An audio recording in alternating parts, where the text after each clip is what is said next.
Have you seen the culture around youth sports lately? The short-sighted, sometimes ugly win-at-all-cost attitude has driven many kids away from wanting to participate.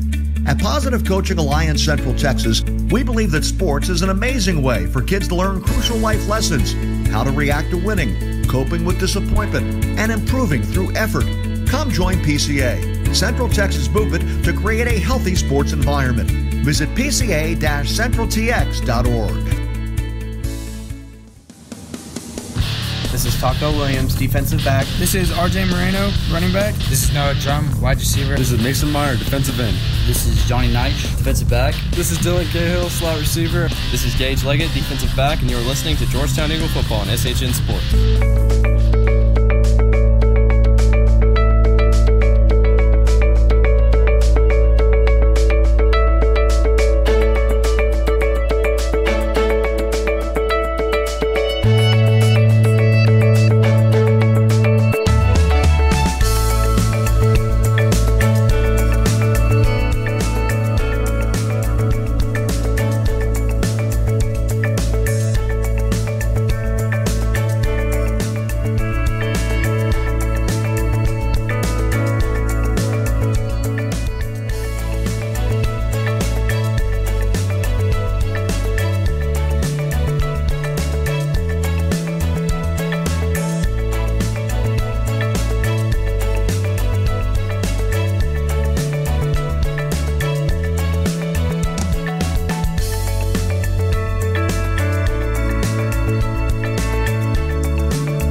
Ladies and gentlemen, welcome to another edition of Friday Night Lights right here on the SHNSports.com broadcast network. I'm Rob Hipp, your play-by-play radio voice this evening, alongside my good friend Joshua Harris from the Oak Ridge Disciple House. Josh, good to have you in the house tonight, my man. Rob, thank you. It's good to be here, and I'm excited about a great game tonight. Kelly DeVoll with the night off. He's helping out his folks, so our thoughts back to you, Kelly. Wishing you a good evening and look forward to having you back on the network next Friday. But tonight, this is a big one here in 11-5A Division I football. It's the Georgetown Eagles, their second game here in district play, the third game in district play for Cedar Park. Cedar Park entering tonight under head coach Carl Absek. We got to talk about a team that is 2-0, and they are rocking and rolling here in district after defeating Connolly last week. Georgetown, of course, falling at home last week to Hutto to open district play for the Eagles, 38-14. The Eagles, they're going to have their guard out tonight. You start district play, Josh, with the two top teams in the district. Hey, do you want to take them now or do you want to take them later? That's your pick, man. Yeah, tonight is the night to really get this thing kind of turned back around and start heading into the meat of the season. We should have a great game tonight. Before we get started, though, we do want to mention Carson Fitzgerald, some information out front that we absolutely wanted to make sure on September the 18th, 2018, a day to remember for the Timberwolves family, suffering a life-changing event. Carson in a serious car accident, causing his car to flip, hit a tree, and became engulfed in flames through the heroic action of others. And I'm reading this word for word here. He was rescued from the burning vehicle, but not without injury. He was transferred to Brooke Army Medical Center in San Antonio in ICU for 3 days. He was moved to the burn unit where he remains right now at this date. Carson currently receiving treatments for his injuries, which include multiple breaks in his right foot, requiring multiple pins, small fractures in his pelvis, shoulder, and the L4 vertebra. The most severe injuries are the second and third degree burns from his knees down on both legs. He has undergone multiple surgeries weekly for skin grafts to save his extremities, including amputation of parts of his toes. Friends, as you can imagine, our hearts go out to the Cedar Park family. You know, we're here to broadcast for Georgetown, Josh, but we always treat everybody like family here at SHN. And as you can imagine, the toll on his family is piled up emotionally, physically, and, of course, financially. Many families have asked how they can help, and for this reason, there is an established GoFundMe account for the family. All funds will go directly to the Fitzgerald family, and they will be used to assist in paying medical bills. We will absolutely have this link up on SHN Sports Facebook page, but for those of you wanting to know how to help, go to GoFundMe.com/Carson-Fitzgerald-medical-expenses. I know that's a lot to remember, so again, we will post that on our Facebook page as well. But Josh, set for a good one here, but I got to tell you, our thoughts and prayers with a heavy heart here with the Fitzgerald family. Yeah, you bet. That young man's going through so much, but our prayers are with that family, and please, if you can help, go and support them. Absolutely. Well, we're going to take a quick break. We are just about 6 minutes until kickoff here at Gupton Stadium in Cedar Park, Texas. We'll have David England on in just a little bit. Doppler Dave, as he's became known here. We'll have him on in a little bit. For now, we'll take a quick break. We'll have more pregame. Stay with us right here on the SHNSports.com broadcast network. Friday football here in Cedar Park.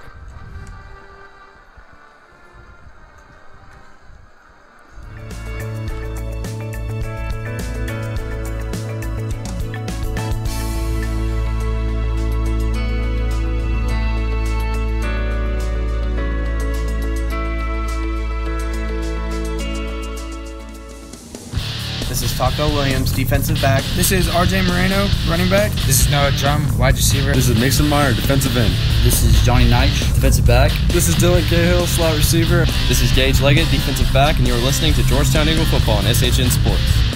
Well, ladies and gentlemen, welcome back to Gupton Stadium. Rob Hipp alongside Joshua Harris. Thanks for joining us this evening here on SHN Sports. Dave England down on the film deck today. Dave, I'm going to send it to you for a weather update. Let us know how things are here tonight at John Gupton Stadium. Rob, Josh, here in Cedar Park, Texas, it's a balmy 80 degrees, mostly cloudy tonight as the sun's going to set in about 8 minutes. And, you know, the heat index, it feels like about 84 degrees down there. 68% humidity. Winds out of the south at only 3 miles an hour.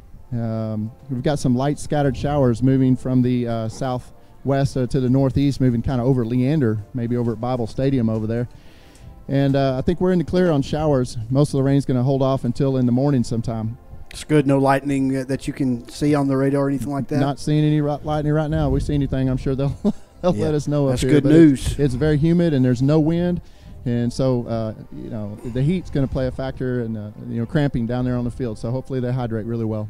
We appreciate you, David England. We'll be chiming in with you all night tonight. David England here at John Gupton Stadium out on the film deck, bringing you the perspective, and you'll have that video also after midnight tonight. A friendly reminder, UIL prohibits us from showing live video on Friday night. We will have that up 1 hour. For now, enjoy the audio. Josh, I got to talk to you, man. This is a team we talked about earlier here in 11-5A Division I. The Georgetown Eagles 3-2 overall. They're 0-1 in district play. Cedar Park under Carl Absek 4-2, 2-0 here, undefeated in district play. They defeated Connolly last week 48-12. Of course, Georgetown fell to Hutto 38-14. These are two teams that are coached by very, very good coaches. Carl Absek has taken this team to the state numerous times. Georgetown, of course, back in 2012. And Coach Beatty to our right tonight, the play caller. We're excited to have him and all the fine coaching staff, Jordan Vieira, many others right next to us. But, Josh, this is really a critical game right now for Georgetown. They're 0-1 in district. They don't want to fall 0-2. If you'll remember last year, Georgetown almost escaped out of this stadium with a victory as Max Sexton went down with an injury. But before that, Georgetown was still rocking and rolling. His backup quarterback came in and really did the damage. Mac was struggling. Georgetown barely walked out of here with a loss, 28-27, if I'm not forgetting last year, man. Yeah, it was a battle going on, and it was a tough loss there at the end. And so, but here's what I know about Coach Dean and this staff. They have worked hard this week. You heard him at the coaches show. This team will be ready to play tonight because I know that they don't want to fall down 0-2 as we start this district play. So we are 3 minutes before kickoff here at John Gupton Stadium. Of course, Georgetown Eagle football on the SHNSports.com broadcast network is brought to you and presented by the Oak Ridge Disciple House and Joshua Harris. For the entire season, we appreciate you and what you do, Josh. The Oak Ridge Disciple House, a faith-based Christian character building ministry that helps men 18 and older overcome substance abuse addiction through a well-planned and structured program. If you or someone you know is struggling to overcome their addiction, the Oak Ridge Disciple House can help. Please visit them online at oakridgedisciplehouse.com. Thank you to Joshua Harris and the Oak Ridge Disciple House for your generous support of Georgetown Eagle football here on SHN Sports. And I'm going to send it over now for the national anthem, Josh. We'll get that tonight. Yeah, that's great. We appreciate all of our soldiers. There's some soldiers running around the stadium here tonight, and we just want to thank you for your service.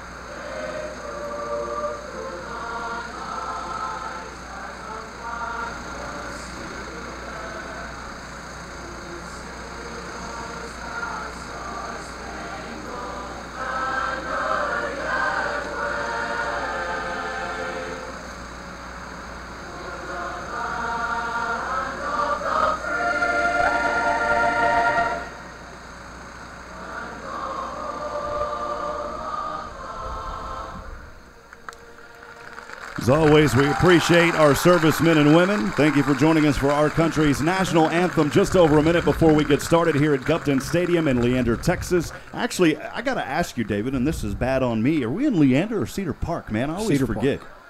Cedar Park is where we're at. Okay. Cedar Park, yes, sir. Well, let's talk about this Cedar Park team coming into this game. 123 completions, 221 attempts. They're throwing for almost 1,800 yards. And yards per completion, 14, near 15 here. Passing almost 300 yards. Georgetown is going to have their work cut out for them tonight here. 13 passing touchdowns on the season. Cedar Park, though, has fumbled the ball 4 times. They have a lot of tackles, over 300 here, solo tackles coming into this game. This is a team that is ready to rock and roll as Georgetown will go from right to left, tearing out of their run-through that says, "Trap the Timberwolves." So they got a Timberwolf right there. Joshua, for those on the audio, we try to describe it because you can't see it until after midnight. We're running through that banner with the Timberwolf behind closed bars. Man, I hope I never end up where that Timberwolf is. Yeah, I'm eating you both.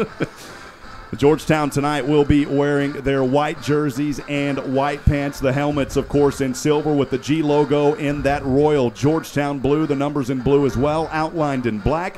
Their white pants are trimmed in blue and also wearing Well, most of them wearing those gray and blue Georgetown cleats that we've seen. The Cedar Park Timberwolves, of course, a lot of times you'll see them come out here in their black. They are in their black tonight, the black jerseys and the black pants. The shoulders with white trim and that hunter green color they have here at Cedar Park. The numbers in white, Cedar Park written across the chest of the front of those numbers. They've got one here that says, I like that. They've got a banner here, Josh, that says, freak out. It's pink out, of course, Breast Cancer Awareness Month. We want to thank all of the folks out there, women and even some men that have had to endure that pain, Josh.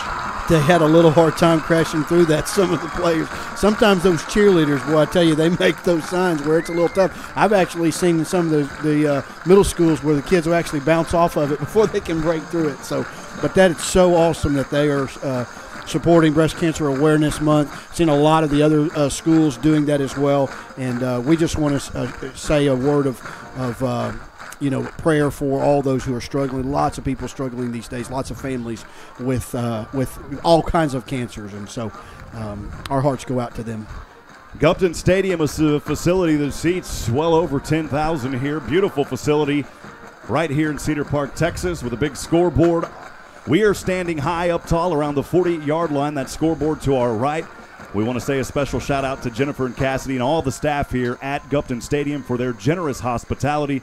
Man, I saw you guys. I didn't have a chance, but they got some nice food up here. Galen and I always talk about the food. So I tell you what, from the time I hit that gate over there and asked them what the best way to get up here to the press box was, they all have been so kind and so friendly, and this is a great district.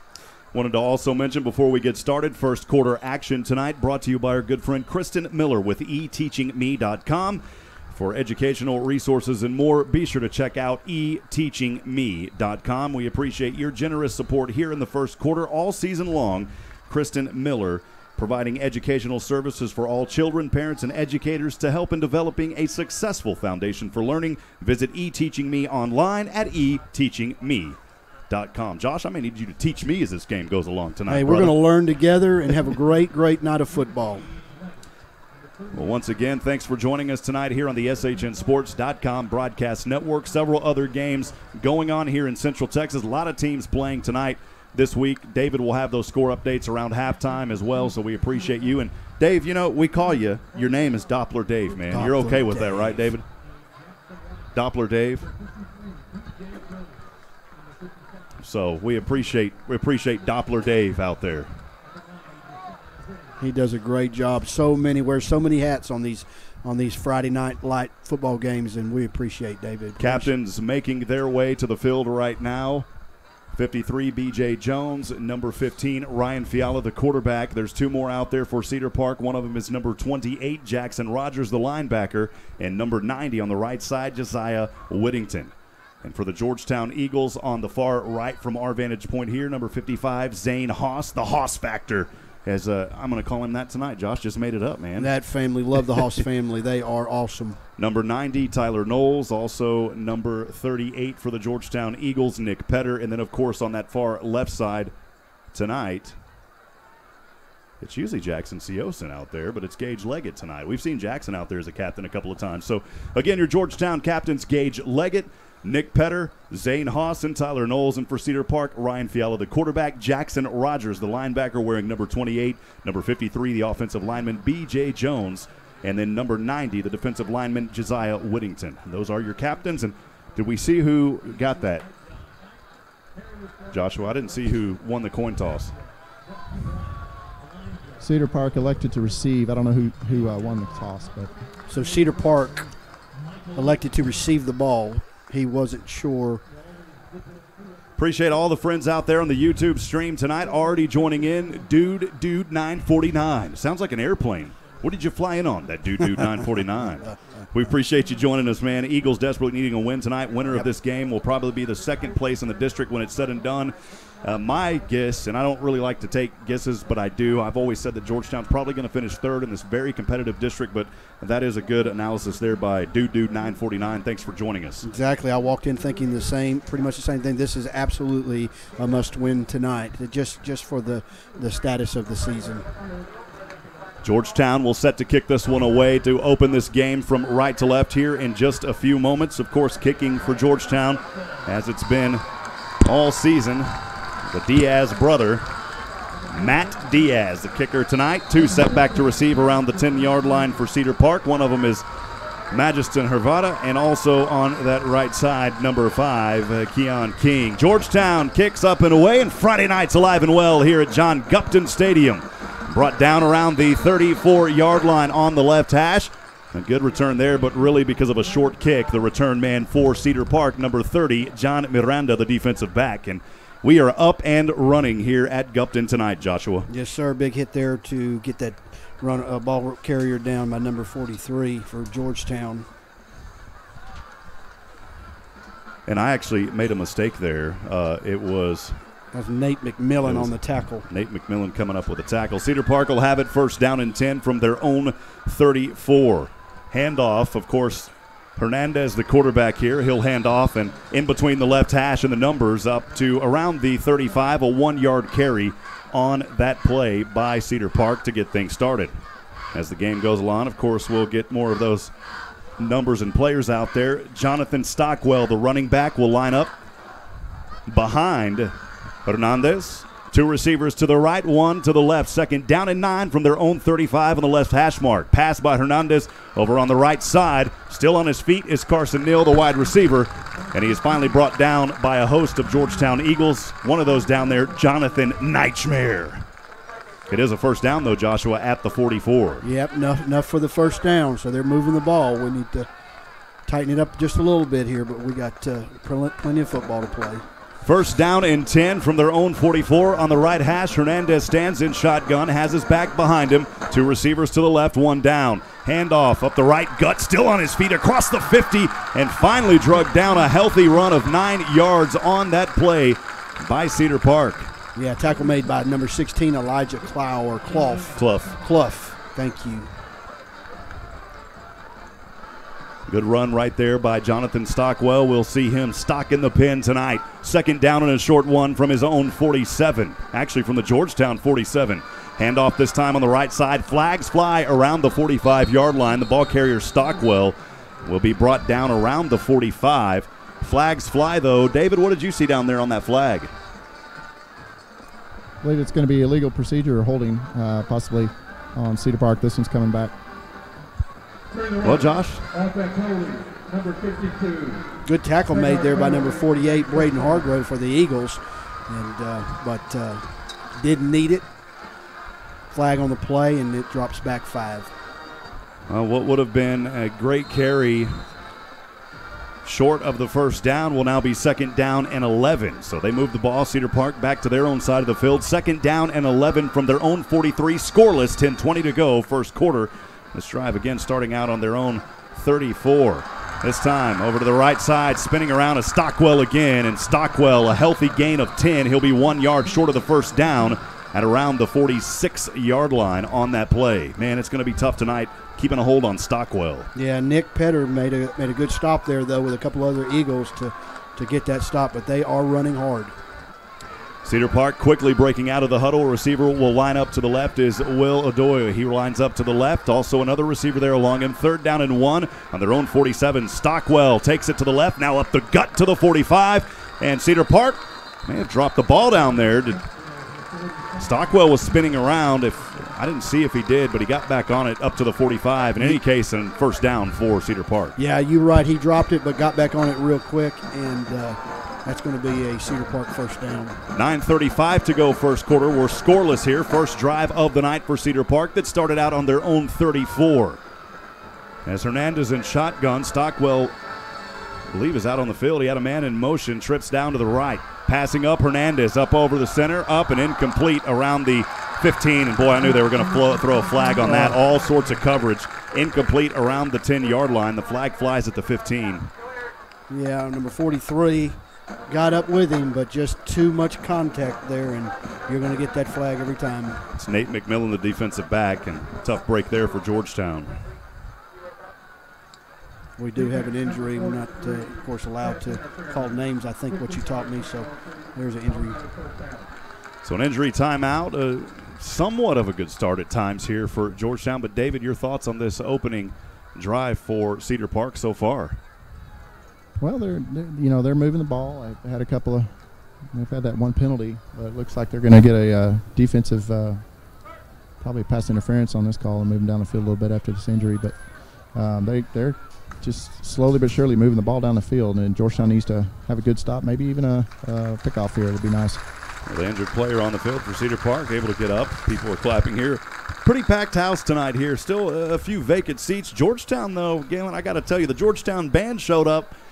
Not a whole lot of Georgetown folks, but I do have to mention this, though. This is a big stadium, and for an away game, the lower half of that section filled up pretty good for the Eagles. So we do appreciate the turnout. Of course, as always, the Georgetown fans showing that Eagle fight never dies hospitality. You bet. That is a large visitor section over there, and so it looks pretty open, but you're right on that bottom level. Pretty full there, and then there's a lot of scattered people up there. So grateful for all the Georgetown fans coming over here to Cedar Park. Hernandez back in action. First down and 10 from the Georgetown 30. Steps back. Nobody behind him. Right side to the 34-yard line. Into the hands of his receiver, Will Adoy. And Adoy has the gain of about 4 on the play. It'll be second down and 6 as Cedar Park threatening the red zone on their first possession tonight. Hernandez shotgun, has a back behind him, 2 receivers to the left, 1 down, hands off to that back behind him, finding a gap up the middle, still on his feet, and the fine footwork there of Cedar Park, able to run and power his way forward on that play, Joshua. Yeah, Daniel Hernandez is really running hard tonight, and so we're going to have to figure out a way to get him stopped. It's the Hernandez brothers. I don't know if they're brothers, but name brothers. First down and 10 now in the red zone on the 16 of Georgetown. Hernandez this time tripped up and only a gain of about 1 on the play. A great job by Georgetown defense and coming up with that tackle there for the Eagles on a little ankle hairline tackle. Of course, number 37, Taylor Bell, he was on the coach's show several weeks ago. Yeah, Taylor Bell reached out and got that shoe, boy, and really ripped him down. That's a tough tackle to make, but he made it happen. Second down and 9 from the 15. Cedar Park threatening now as stepping back as Hernandez. And the protection broke down. Hernandez throws a dagger dart over to the right side, but it's out of bounds and incomplete. Intended receiver down there for Cedar Park on that right corner was number 12, Will Adoy. Great pressure there brought by the Eagles to get him forced out and to throw that ball away. That was a good job. Adoy had some separation there, but a lot of pressure by the Georgetown defense. As Joshua just said, it'll force the largest third down we've seen tonight. 3rd down and 9 for Cedar Park. On the Georgetown 15, scoreless first possession, 7:58 to go first quarter. Hernandez shotgun. Hernandez back to his left, throws over to the right, and it's incomplete. It was into the fingertips of Will Adoy, and he couldn't hold on to it, and we should see the field goal unit come on here on that first drive. Great stop by the Georgetown defense, Josh. Yeah, great stop. And number 90, Tyler Knowles, even as a lineman, got in there and got a hand in there and, boy, broke that up. And that was a great stop by the Eagles. We really needed that. Rob, from the front porch up here, you could hear the Georgetown crowd yelling defense on that 3rd down, so appreciate that support. Justin Bohr will set for the field goal attempt. Holding it is Carson Neal. And this one, Galen, about 33 yards, and it is up and good from 33. So putting it through the uprights, Bohr gets the first score of the night for Cedar Park at the 7:45 mark, leading after a 33-yard field goal, 3-0. We'll keep it right here. Good defensive stop by Georgetown. They still allowed some points, but hey, man, they didn't allow a touchdown. That's something to be thankful for. You better believe it. With the way that Timberwolves were moving that ball there in the beginning to get away with just 3 points, that's a win right there, and so we'll take it. And a good kick as it went right through the uprights. No slanting determination at all. Cedar Park band alive and well as their crew out there shaking the palms and getting into it. The Georgetown band jamming as well. Georgette's also out here. We were behind. Actually, we all came up here separately tonight. Such a short travel from Georgetown, about 20 minutes or so. And Galen, there's another stadium, and I always forget. That is the Palace over there. Over there just to our right. So, man, you've got high school stadiums all over the place here in Central Texas. You bet. Cedar Park and Leander have some great high schools and great, beautiful stadiums to play in, and so it's a lot of fun. Cedar Park will kick this one off from left to right from the 40. Back to receive for the Eagles. 2 back there to receive. One of them is X-Man Torres, joined alongside Can't see that number down there. Yeah, I'm trying to see. 80. He's tilted just the way, yep. The kick is up and on its way, end over end. It'll be grounded around the 2-yard line on the left hash. Bringing it up is that man for Georgetown, finding rhythm, powering his way forward to the 25 and across the 30 and the 35. Actually marking him down, it looks like around the 34. David, you know who that is. We know it last week, number 80 out there for Georgetown, David. Yes, sir. That's our sophomore, Cade Lachlan, our wide receiver. Thank you, David. I knew that was Cade because we called his name a lot last week. So Cade Lachlan the return, and Georgetown will start in decent field position here on their own 33. First down and 10 for the Eagles for the first time tonight. Again on their own 33-yard line. Siosen shotgun, hard snap. X behind him, pass over to the right side, though, across the 35. Still on his feet, lowers the right shoulder. A great tackle, though, and a gain of a couple on the play. Good pickup of about 4 or 5 there on first down. You'll take that. Not sure who caught that ball on the right side. We'll have to get in. It was number 3, actually, I believe, Isaiah Fillmore. Fillmore will head over to the sidelines. Picked up 5 yards on the play. 7 minutes to go, first quarter. Timberwolves leading 3-0. Georgetown trying to answer the call on their first possession of the night. Second down and 5 from their own 38. Siosen shotgun. Torres is back to his left. One receiver to either side. Siosen hands off to Torres. X-Man finding the X-Factor, dives his way forward for a gain on the play. He'll be about 2 yards short. Call it a 4-yard gain, actually. It'll be third down and 1 from the 42. Good run there by the X-Factor. Good run there, and tackle made by number 6, Tamer Azer, or Alzer, I believe it's pronounced, for Cedar Park. This is a Georgetown team that has carried the ball 165 times this season, 797 yards. They're averaging just under 5 per carry on the ground. That's as a team.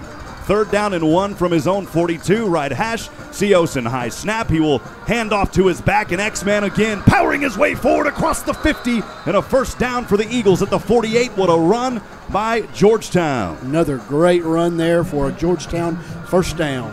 Hey, Rob. Tackled there by number 17, Caden Combs for Cedar Park. Send it over to David. Got to give some credit to Javonte Rodan.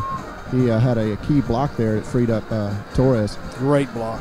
Some people say, Rodan, you do. Rodan says, Rodan, I will. First down and 10 from the Cedar Park 48. Georgetown driving. Siosen back in his own side, though, in shotgun at the 46. Siosen will keep it. Remember last week he kept it quite a bit. And a decent gain of 2 here to the 46-yard line. It'll be second down and 8 for Georgetown. We saw a lot of that last week, Joshua. Yeah, Ben Bell there, 99 for Cedar Park on the tackle. Pickup of just 1.5 on the play there. This is a drive for the Eagles that started out on their own 33. The ball now resting on the right hash at the 46-yard line of Cedar Park in Timberwolf territory. 5:20 to go, first quarter. Georgetown second down and 8 from the 46 of the Wolves. In motion is Rodan. From right to left, Siosen didn't see anybody coming, and he was leveled around the 45. Man, you got to call and say, hey, somebody is on your back, man, and that's going to be a sack way back to the 46-yard line on his own side of the field. Yeah, 43, William Schroeder for Cedar Park. Blew in past all defender, or all of the linemen, and, boy, just made a great tackle there on the quarterback for Georgetown. This is a Cedar Park team coming into this game with 12 sacks on the season. Add number 13 right there. Third down and a long 16 now for Georgetown, backed up on their own 46. Wing formation, 2 receivers to either side. Siosen, 3 hard counts, gets the snap at the 40. Flags fly, maybe a free play. Siosen still on his feet, and they're finally going to whistle it dead. I didn't see movement by Georgetown. David, did you happen to see anything down there from the Eagles? I did not. Where that flag is, that could potentially be legal procedure by one of the wide receivers. That may be the call here. David, that's why we send it over to you. Yeah.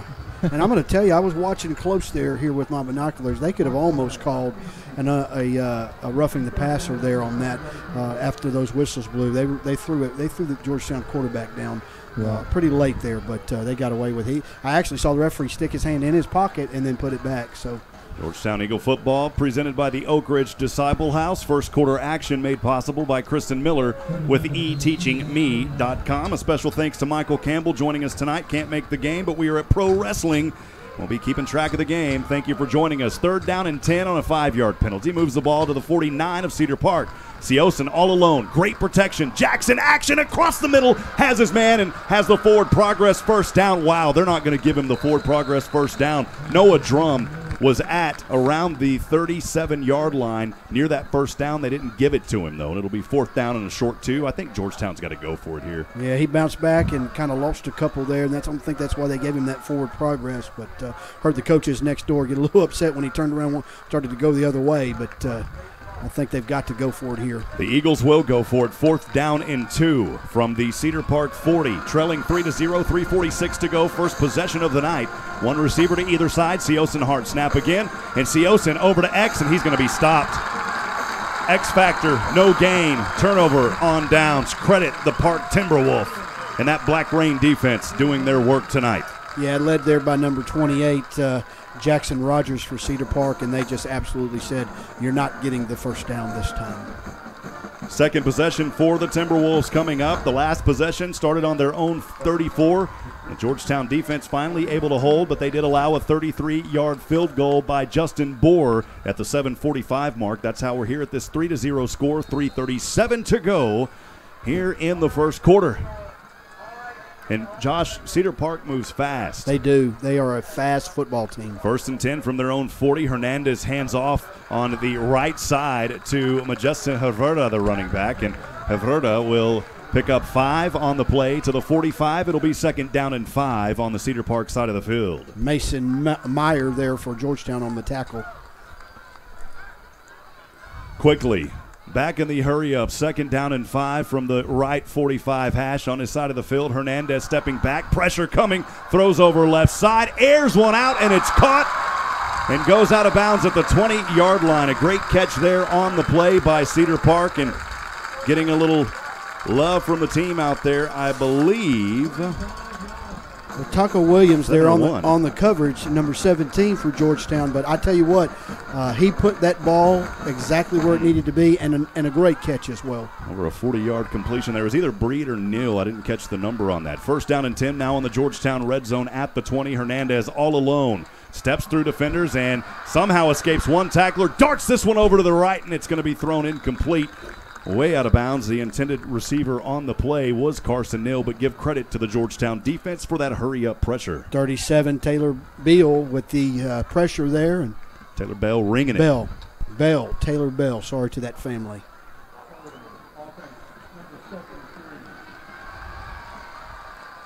And not sure what was called there. Yeah, holding offense, number 73. Appreciate you, David. That's why we got a third man. An eye in the so sky. Good. He's Doppler so good. Dave. Doppler Dave has just got the radar going everywhere we need it to be. 2:49 to go. First quarter of action. Thanks for joining us tonight here in the eteachingme.com first quarter. Georgetown trailing on the road here in the second game of 11-5A D1 play. 3-0. Cedar Park with the ball. 1st down and 20 after the 10-yard variety from his own 30. I beg your pardon, from the Georgetown 30. Handoff here, not much on it. Maybe a gain of 2 on the play. Great job by that Blue Storm defense. You know, they got the Black Rain here in Cedar Park. We coined the term Blue Storm last year on this field. Well, number 6, Mason Meyer with the initial stop, but then a whole flock of Eagles came in and swarmed in and got that big stop there. That was good. Only a 2-yard gain. 2nd down and 18. Hernandez working from the Georgetown 28 on the left hash. Low snap, able to pick it at the 35. Splits through 2 defenders. Maybe a hold, no flag. Pass over, has his man at the 15. Splits through 2, up to the 10. He fumbled, and they're going to say he was down by contact, though. The ball carrier there, or the receiver, beg your pardon, Carson Neal, up to around the 10-yard line. Taco Williams there, number 17 for the Eagles on the stop.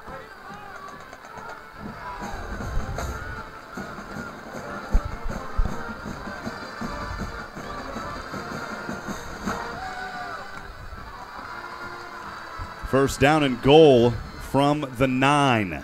Hernandez right hash. Going to hand off on the left side to Stockwell. Stockwell trying to open up the pins, and he's going to have a little bit of a healthy gain to around the 6-yard line. So a 3-yard gain. That was a hard-fought 3 yards there, Joshua, for Stockwell. Yes, it was. And number 10, Jacob Ramos for the Eagles in there for the stop. We need to get another big stop here, Rob. Second down and goal from the 6 now, 1:23 to go. First quarter, Cedar Park leads. They have the ball 3-0. And this time a handoff on the right side and another stop and maybe a loss on that play. If not, no gain. Great job by the Blue Storm defense coming alive in the red zone for Georgetown. Let me tell you, Tyler Knowles got in there quick and was all on top of that runner. Great job by that young man. Had a helmet pop off there on Gage Tula to quit. He's going to have to come out for a play, I believe. And we've got a timeout on the field.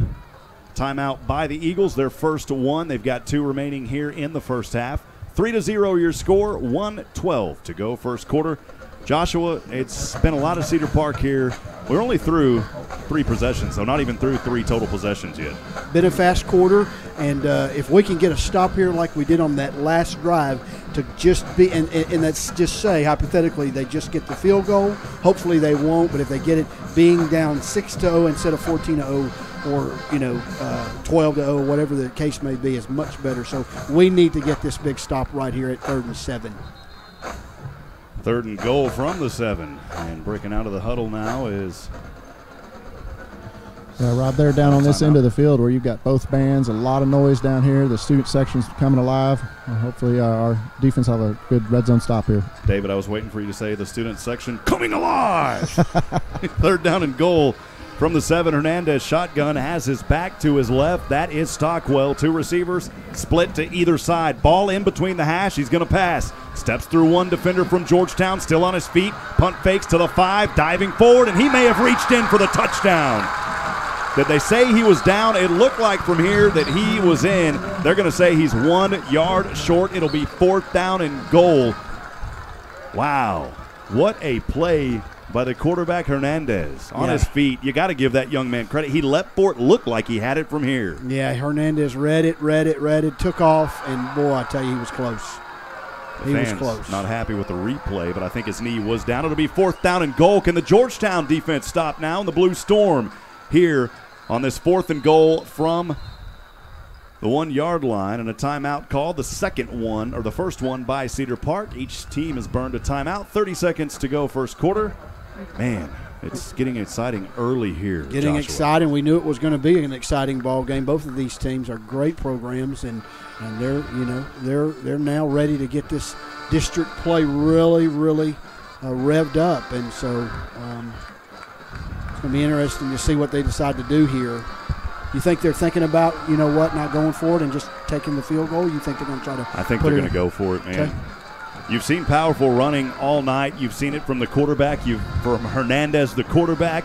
And then you've also seen it from Daniel Hernandez, the running back. Although we haven't seen him here in this series yet, Stockwell has been doing most of the guard work here. I don't know if you call it guard work. He's a running back. I'm trying to do an analogy with the stock pins, man. He's opening up the pins for Cedar Park, but these are Timberwolves. This isn't cow country. Well, this will be a really good gut check for both sides, but for the Eagles, if they can get a stop here, that'll really boost that confidence up. 4th down and goal from the 1. Stockwell is the back to the left. The handoff to Stockwell, and he will dice his way inside. Basically untouched, a 1 yard touchdown run by Stockwell. He's opening the pins for the Wolves early. They take a 9-0 lead. Yeah, I tell you what, he just made that one cut there and was right into the end zone untouched, as you said. That is not the outcome we wanted. This drive started from around their own 40-yard line, capped off by that 1 yard touchdown run by Stockwell. The extra point kick is up and through the uprights and good. And the Timberwolves kicking a shutout here early in this ball game in the first quarter, leading 10-0. There was a whistle though, Josh. We'll wait. They may have to re-kick this one. It is going to be against Cedar Park. Yep.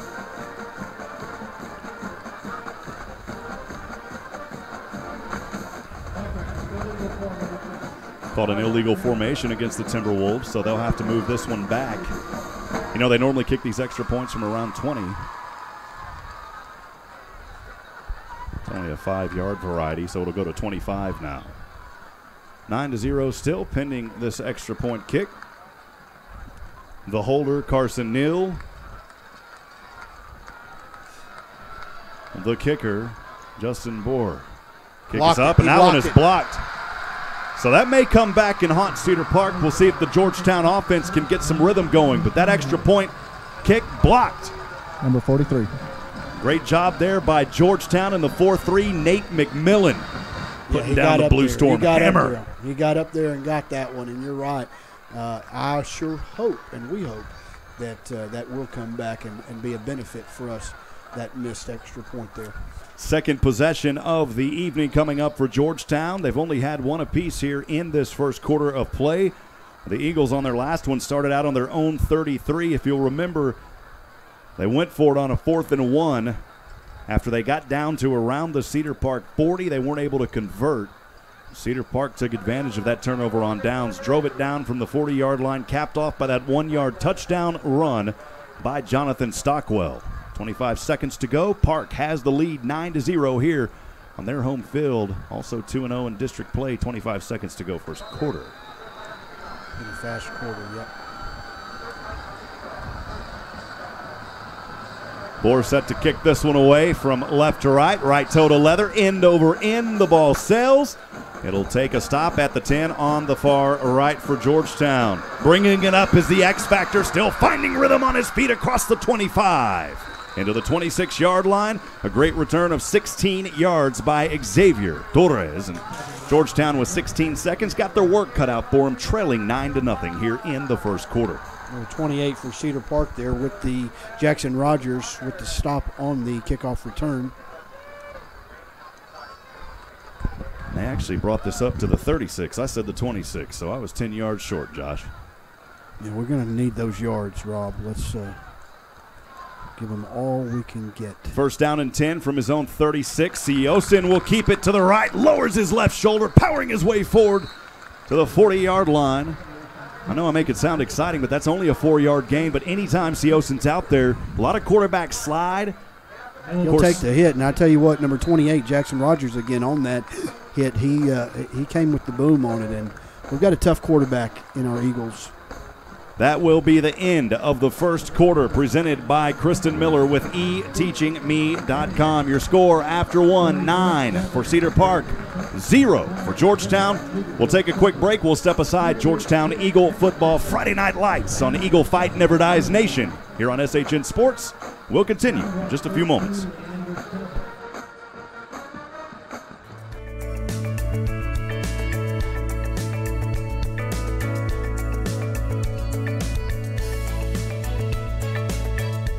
Have you seen the culture around youth sports lately? The short-sighted, sometimes ugly win-at-all-cost attitude has driven many kids away from wanting to participate. At Positive Coaching Alliance Central Texas, we believe that sports is an amazing way for kids to learn crucial life lessons, how to react to winning, coping with disappointment, and improving through effort. Come join PCA, Central Texas movement to create a healthy sports environment. Visit pca-centraltx.org. Back in action, Gupton High School second quarter underway, presented by Courtney Home Inspection. Actually, it is Courtney. We'll talk about that in a minute. First down and 10 for Georgetown from their, beg your pardon here, I'm getting confused. It was second down and 6. Georgetown from around their own 38. They picked up 44-yard line now, so it'll be third down and 2. Sorry about that, folks. Yeah, going to bring up a 3rd and 2, and we need to pick this first down up. We need to get into Cedar Park territory. We'll talk about Chris Courtney and Courtney Home Inspections here in just a little bit. Third down and a short 2 on the right hash from his own 44. Seosin going to push his way, and he's not going to get there. Actually, a loss of 1 on the play. He was trying to go behind his blocker there on the right side and got drugged down from the shoulder. Looked like that left shoulder got pulled down. It's going to be 4th down and 3, and the Eagles going to probably punt this one away. Unfortunate for the Eagles. Yeah, I think there's just no other choice right now than to punt this away where we're not even in Cedar Park territory. So, well, Rob, looky here. Well, they may go for it. They are going for it, I wonder if they're going to do a little pooch punt. We've seen Seosin do that. 4th down and 3 from his own 43, and Seosin does step back now, look for that pooch punt from Jackson, and he will pooch it away. And good little pooch punt. It is a good pooch. It's a Whataburger pooch to the 20 on the right hash or the left hash, diving through defenders. Flag flies in the backfield. The return man there, Tamer Alzar, I believe, Now the flag, though, resting at the 24. Return up to the 31-yard line there on the left hash. I'm not sure what may have went on in the backfield back there, but it could have been against Cedar Park. That's usually what happens. Zane Hoss there, number 55, with the tackle on the punt return. And we'll wait and see what happens here. It is against Cedar Park. Blocking the back, maybe.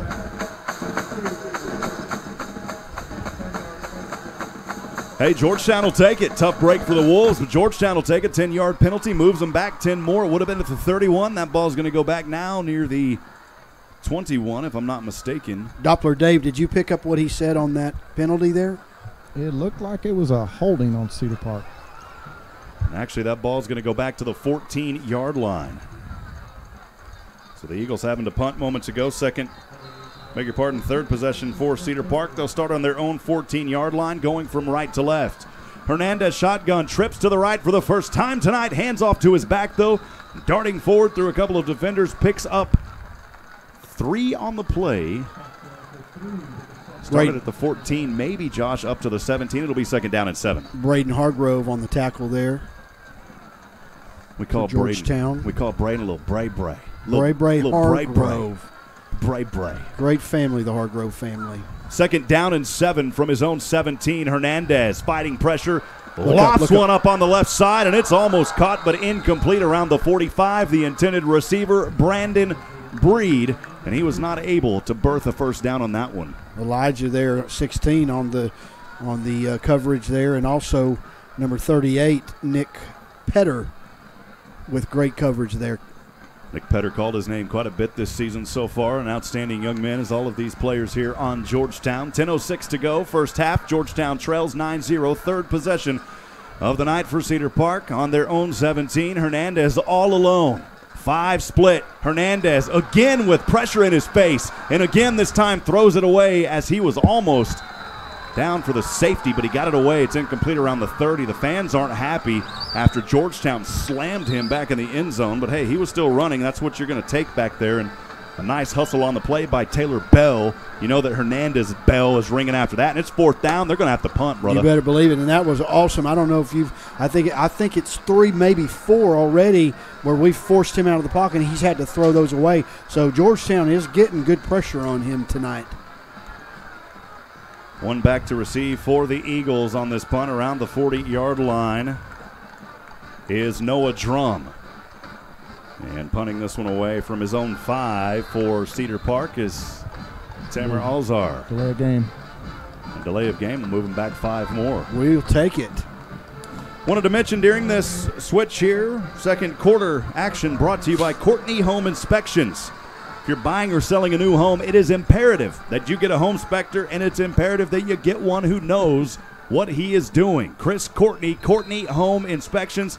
He'll have the magnifying glass out, and he will take care of you. There's more than that. Trust me, I went to the school. CourtneyHomeInspection.com. Punt is up on its way. It's going to be a short one. It will take a Cedar Park roll, though, across the 50 into Georgetown territory, right across the 50-yard line numbers, and finally downed at the 47-yard line. Good start for Georgetown here. Good start, good field position here to start this drive, and we are excited about where we're going to get the ball right now. Rob, want to continue to walk through our great and wonderful sponsors here this evening. Georgetown Jewelry. Football on SHN Sports brought to you in part by Ricky Poe, owner of Georgetown Jewelry. Georgetown Jewelry specializes in custom jewelry, bridal, watches, repairs, appraisals, and are buyers of gold, silver coins, and more. Georgetown Jewelry since 2013. Drop by the Williamsburg Village Shopping Center in Georgetown or visit them online at georgetownjewelry.com. And in the words of Joshua Harris, Ricky Poe doing an outstanding job. You better believe it. You better believe it. We appreciate you, Ricky. Thank you for your generous support. First down and 10 for the Eagles, not on their own 12. This will be on their own 47. And a little bit of things worked out here. The officials talking over with Coach Absek right now. I'm not sure what they're talking about here. Rob, during the break, during the commercial break there, we were called a holding on the receiving team. Wow. 9:43 to go, first half. Georgetown, their third possession of the night upcoming, trailing 9-0. On the left hash, what would have been from their own 47, they'll move that back now. It's a holding, I would assume their own 37, maybe more than that. It's a 15-yard flavor, I thought. 37, yes, sir. That is a 37. So first down and 10 from their own 37. Seosin on the left hash, two receivers to the right. X-Man moves to the left. Nobody behind Seosin now. Standing in shotgun at the 32, passes over to the right to Noah Drum. Drum trying to go across the 40, breaks through one, hobble steps his way forward. And Noah Drum, after being brought down for only a 2-yard reception, he'll move it forward to the 42-yard line, a 5-yard pickup. It'll be second down and 5 for the Eagles. Number 44 for Cedar Park, Noah Morales on the stop. Ball on the right hash for the Eagles. Split receivers, two to the left. One of them is Noah Drum. The other one, Dylan Cahill, who we had on the show last week. Second down and 5 from his own 42. Running back behind is X. Noah Drum, flag flies. He may get a free one here, and goodness gracious, he is going to be swarmed by the Black Storm to the 39-yard line. We'll wait and see what this flag. It was thrown in the secondary, though, of Cedar Park, or at least from that line back there in the secondary. We'll see what the call is. Maybe a false start. Can be offsides on the defense. Or offsides, I mean, and it is. Get 5 yards back here. That's great. It'll be first down now. It was second down and 5. It'll be first down yes, and 10. You're right. That's right. From the 47. So, Georgetown got their 10-yard back. There we go. Somebody wanted some cheesecake. We'll call that a push. It's what they do in poker. I call it a strawberry cheesecake. There you go. I like food. There you go. Josh, good to have you up here. I wanted to mention, too, Galen Welnicki, our statistician tonight. Nathan Hipp behind the scenes. David England out there providing commentary as well as our camera angles. It'll be up after midnight. We appreciate all of our SHN family. Couldn't do what we do without you. And we couldn't do what we do without you, Rob, and we appreciate you very much. First down and 10 from his own 47 is Seosin. 9:13 to go first half. Timberwolves 9, Eagles 0. Hard snap. Seosin over to the left into the hands of his receiver. Trying to dart through defenders is Drum, and Parampum his way back for a 1-yard gain only. It'll be second down and 9 from his own 48. Unless they just gave it to him right at the original line, they may have. Looked like a little fumble there. Number 6 for Cedar Park ended up with it, but the runner was already down. Tamer Alzer for Cedar Park on that tackle. Ball now on the left hash mark for Seosin and the Georgetown Eagles. Second down and 9 from their own 48. Two receivers to the left. One is Noah Drum to the right. Man in motion is Cahill from left to right. Seosin fake hands off, keeps it, dives forward, still on his feet, and he's going to have a 10-yard quarterback keeper for the first down at the 43-yard line into Cedar Park territory. I told you last week we got to see more of this running from Jackson Seosin. We've seen it here tonight. Yeah, Jackson really ran hard right there, and he is just such a talented athlete, not afraid to take a hit, and he's running good. Ball in between the hash marks now in Cedar Park territory. 8:20 to go first half as Seosin on a first down and 10 from the Park 43. Two receivers to the left, Drum to the right. He's going to fake handoff to X again, and Seosin has daylight across the 30, still on his feet to the 25. What a keeper by Seosin to the 24-yard line. Wow, back-to-back keepers, and Seosin coming alive for the Eagles. Back-to-back keepers, back-to-back first downs, moving the ball down the field. Seosin says, let's put it on my back. I'm going to get this thing down close to the end zone. 7:54 to go. First half, clock running. Georgetown threatening the red zone for the first time tonight. Got a first down and 10 on the Cedar Park 24, near that left hash mark. Seosin, shotgun. Got two backs with him this time. X to his right, and Rodan behind him. Scanning over, passes to Rodan in the flat. Javante has room across the 10, and he's got the first down at the Cedar Park 11 in the red zone. Georgetown finding the red light. Looks like things are starting to click on the cylinders now, Rob, and we're moving this ball down the field. Number 28 for Cedar Park, Jackson Rogers, forced him out of bounds, or we might have found the end zone on that one. Georgetown, the closest they've been tonight, trailing 9-0, 7:28 to go. Left hash mark, first down and 10. They can get a first down at the 1. Seosin, shotgun. He's going to change things up a little bit here, as originally X was lined up as a back. Now they shift. Rodan was behind him, and Georgetown going to call a timeout. They didn't like what they saw. A little confusion there. 1 timeout remaining for the Eagles, 2 for the Timberwolves. Man, Georgetown looking good here. Hopefully they can cap this off. Joshua, a drive that started out on their own 37. Yeah, you bet, and that's a smart call. If you look, you're this close, and to getting a touchdown, don't like what you see. Call that timeout, regroup, and let's get a good play in there, and let's get this ball into the end zone here.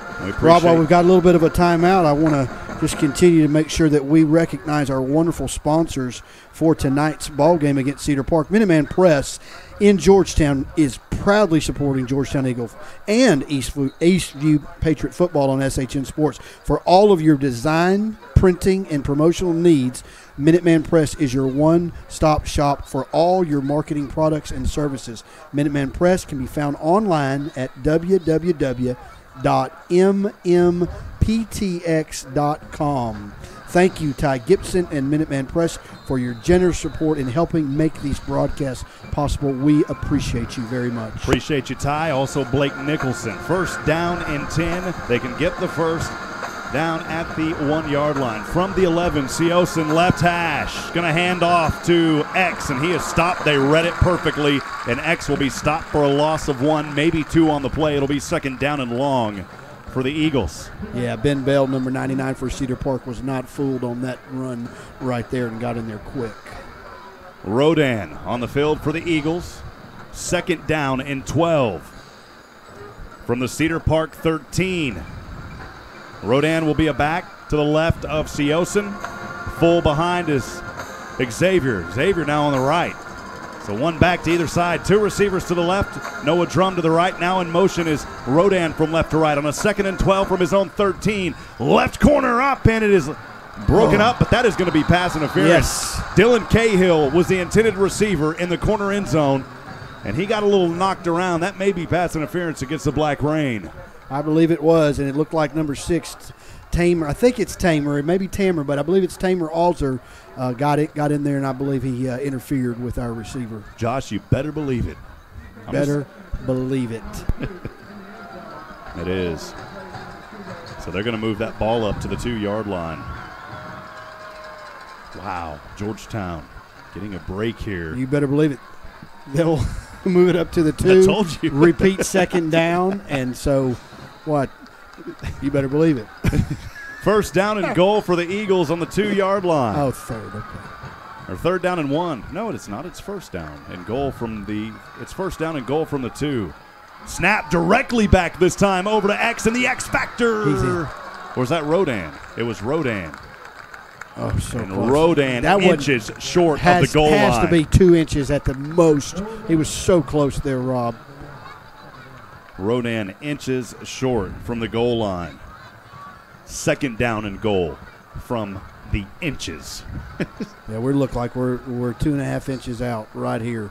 We need to just run this thing hard up the gut and get in this end zone and cut this lead down. Second down and goal. The ball actually on the 2-yard line. At least that's what they're showing. It's actually inches. Siosin, Rodan to his right. Siosin going to keep it. Siosin tucks and runs, and Siosin is going to be stopped short, about a yard short. Looked like he had it originally, but just couldn't power his way through with that second effort. Boy, I tell you what, it sure looked like he broke that goal line, and they forced him back. But good stop there by Cedar Park. Well, Cade Laughlin in there for Georgetown now. He just came onto the field. We'll see where Locke lines up. Isaiah Fillmore goes as a receiver to the right. Laughlin out there as well on the left. Third and goal for Georgetown from the 1. X to the left of Siosin. Siosin is going to be slammed to the ground at the 15 as he was looking to pass it. No protection up front for Action Jackson as it broke down, and Jackson goes down with another sack, the second one of this ball game, and Georgetown now going to have to do a field goal on a 4th and 14. Yeah, Rob, I tell you what, I don't ever second-guess coaches because I know they have a tough job. But just not running that ball up the middle there or kicking it to the outside a little bit. It's a little confusing, you have to admit. Georgetown set here for, we'll see where they line this one up. It's usually 7 yards back, so he's, where are we at here, Galen? Yeah, that was a big loss. Was that 31? A 31-yard field goal is up, and it is good. And Georgetown is on the board. I didn't even see who kicked that ball. I beg your pardon. 31-yard field goal, good for the Eagles. They trail 9-3, 4:20 to go in the first half. Well, we're on the board, and that's what's important. We definitely don't want to go into halftime here with only 4 minutes and 20 seconds left with a goose egg on the board. So I'm glad we've broken the ice, and now we need to keep pouring water down there. I'm sure that was Matt Diaz there, the kicker. David, did you happen to see that? Should have been Diaz.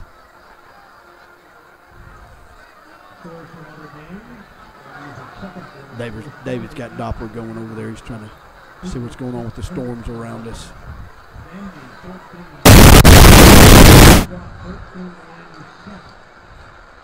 A little sorry about that, folks. He unplugged. Little microphone flutter there. David, we got you back out there? Nope. No, he's having some technical difficulties. Sorry about that. His battery's low. That's what's going on. The battery's blinking. That's the second time I've heard that. Hey, well, you know that microphone has went. It advertises 18 hours. Yeah. It's went about 18 hours. Yeah, it has. So we just hadn't recharged it. We'll bring it back in. Sorry about that, folks. 4:20 to go here in the first half of play. Georgetown scoring that field goal. This kick will sell short and will be fielded at the 29 on the right hash. Brought all the way up to around the 37-yard line. And Cedar Park with a 9-3 lead, and they've got 4:15 to work with here in the first half. 2 timeouts remaining. We'll see what kind of life they can continue to put through here. You know, big, tough stand here for Georgetown defense. This is going to be a good test for them, Joshua. Yeah, we absolutely do not need them to score any more points before halftime here, so we need a big stop. Cedar Park will start this 4th possession of the evening on their own 38 from right to left. 4:15 to go. In the first half, Hernandez will hand off to his back, and he will somehow delight his way forward after being stopped for no gain. He'll stay on his feet, and a healthy gain of around 5. We'll see where the official spot is. They'll give him 6. 2nd down and 4 from the 44. Wow, what a run right there. You bet, because they did have him stop dead left there in the backfield, and then he broke free. Thank goodness number 25, Jonathan Knights, was on the 2nd and 4 from his own 44. Hit as he throws it all alone. The receiver has it, and he's going to have the touchdown. All alone was Brandon Breed. Wow. Unbelievable by Breed, a 56-yard touchdown floater as he was all alone. He was so wide open, I didn't even realize he was down the field. I'm watching the play develop, and, man, I tell you what, somebody just missed their assignment there and just let him just take off. There was no way to stop that whatsoever.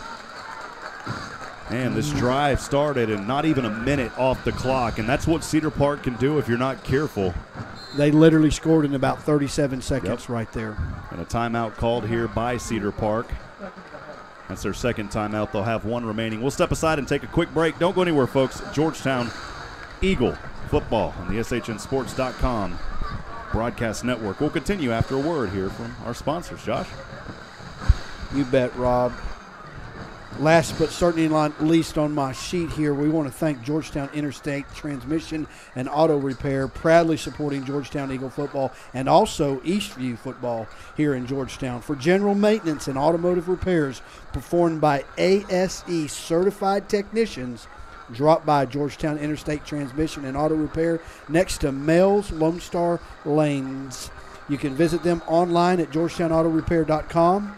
Thank you so much, Joe Bob, with Georgetown Interstate Transmission and Auto Repair, for your generous and ongoing support of high school football in Georgetown. We appreciate you. We do appreciate all the sponsors here, and they'll go for 2 now, Josh, after missing that getting the field goal block. Pass Wide over open. all alone. Touch, extra point good into the hands on that right side to Daniel Hernandez, the running back. And they got back their point they missed earlier and another one. 17-3, 3:35 to go here in the first half of play. Cedar Park leading. The scenario that we just talked about, we did not want to happen going into the half. It didn't take but about 45 seconds to transpire. And so Georgetown's going to have to go in here or try to get a score here, go in a half, and make the adjustments, which I love about Coach Dean and his staff. They always make great adjustments, and we're going to need that to happen tonight, as you can tell, with 17-3 score with 3:35 left in the half. Hey, friends, the SHN fan text line is open. As always, we appreciate your text messages. Let us know how we're sending out there. We'd love to hear from you. That SHN fan line open at 512-522-9105. Again, send us a text message. Who would you like to give a shout-out to tonight? 512-522-9105. Hey, also wanted to remind you, for our YouTube listeners, of course, that's where you pick up all of this.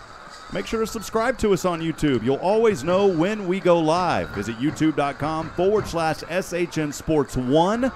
That's youtube.com/SHN Sports and the numeral 1. Love that. Josh is subscribed. It literally tells me 30 minutes before you go on as well. It sends me a quick reminder, and then it'll let me know when you're live. Right toe to leather, kickoff by Cedar Park, up and into the air, and X-Toros will have it at the 3 on the right side. Xavier across the 15, dodges through 1, and tiptoes his way to the 21. That's a good extra effort there. They may call him down to the 20 because he was down around the 15 and was able to hobble his way forward and picks up an extra 3 or 4 yards to the 20. Yep, got tripped up there, but kept his feet and his legs moving like they teach you from Pop Warner on up and picked up another 5 yards.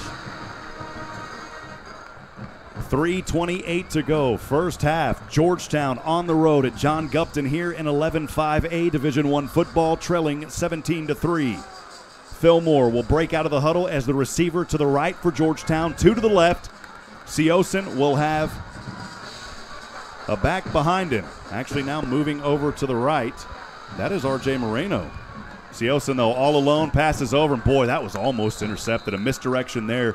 A little miscommunication at the 30-yard line. The intended receiver, Noah Drum. Thankfully, that was not intercepted. You better believe it. And I tell you what, number 5 there for Cedar Park wishes he could have that one back. Not that I want him to catch it, but I thought he had it. That was looks like Cleon King for Cedar Park. Clean down there. Cleon Second down King. and 10 from the 20 on the right hash for Georgetown. 3:23 to go.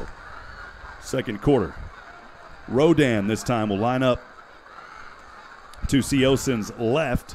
2 receivers to the left, 1 down to the right. And the handoff, no, it's a keeper by Seosin. Seosin finding daylight. Picks up a healthy gain of around 8. He'll have it to the 28-yard line.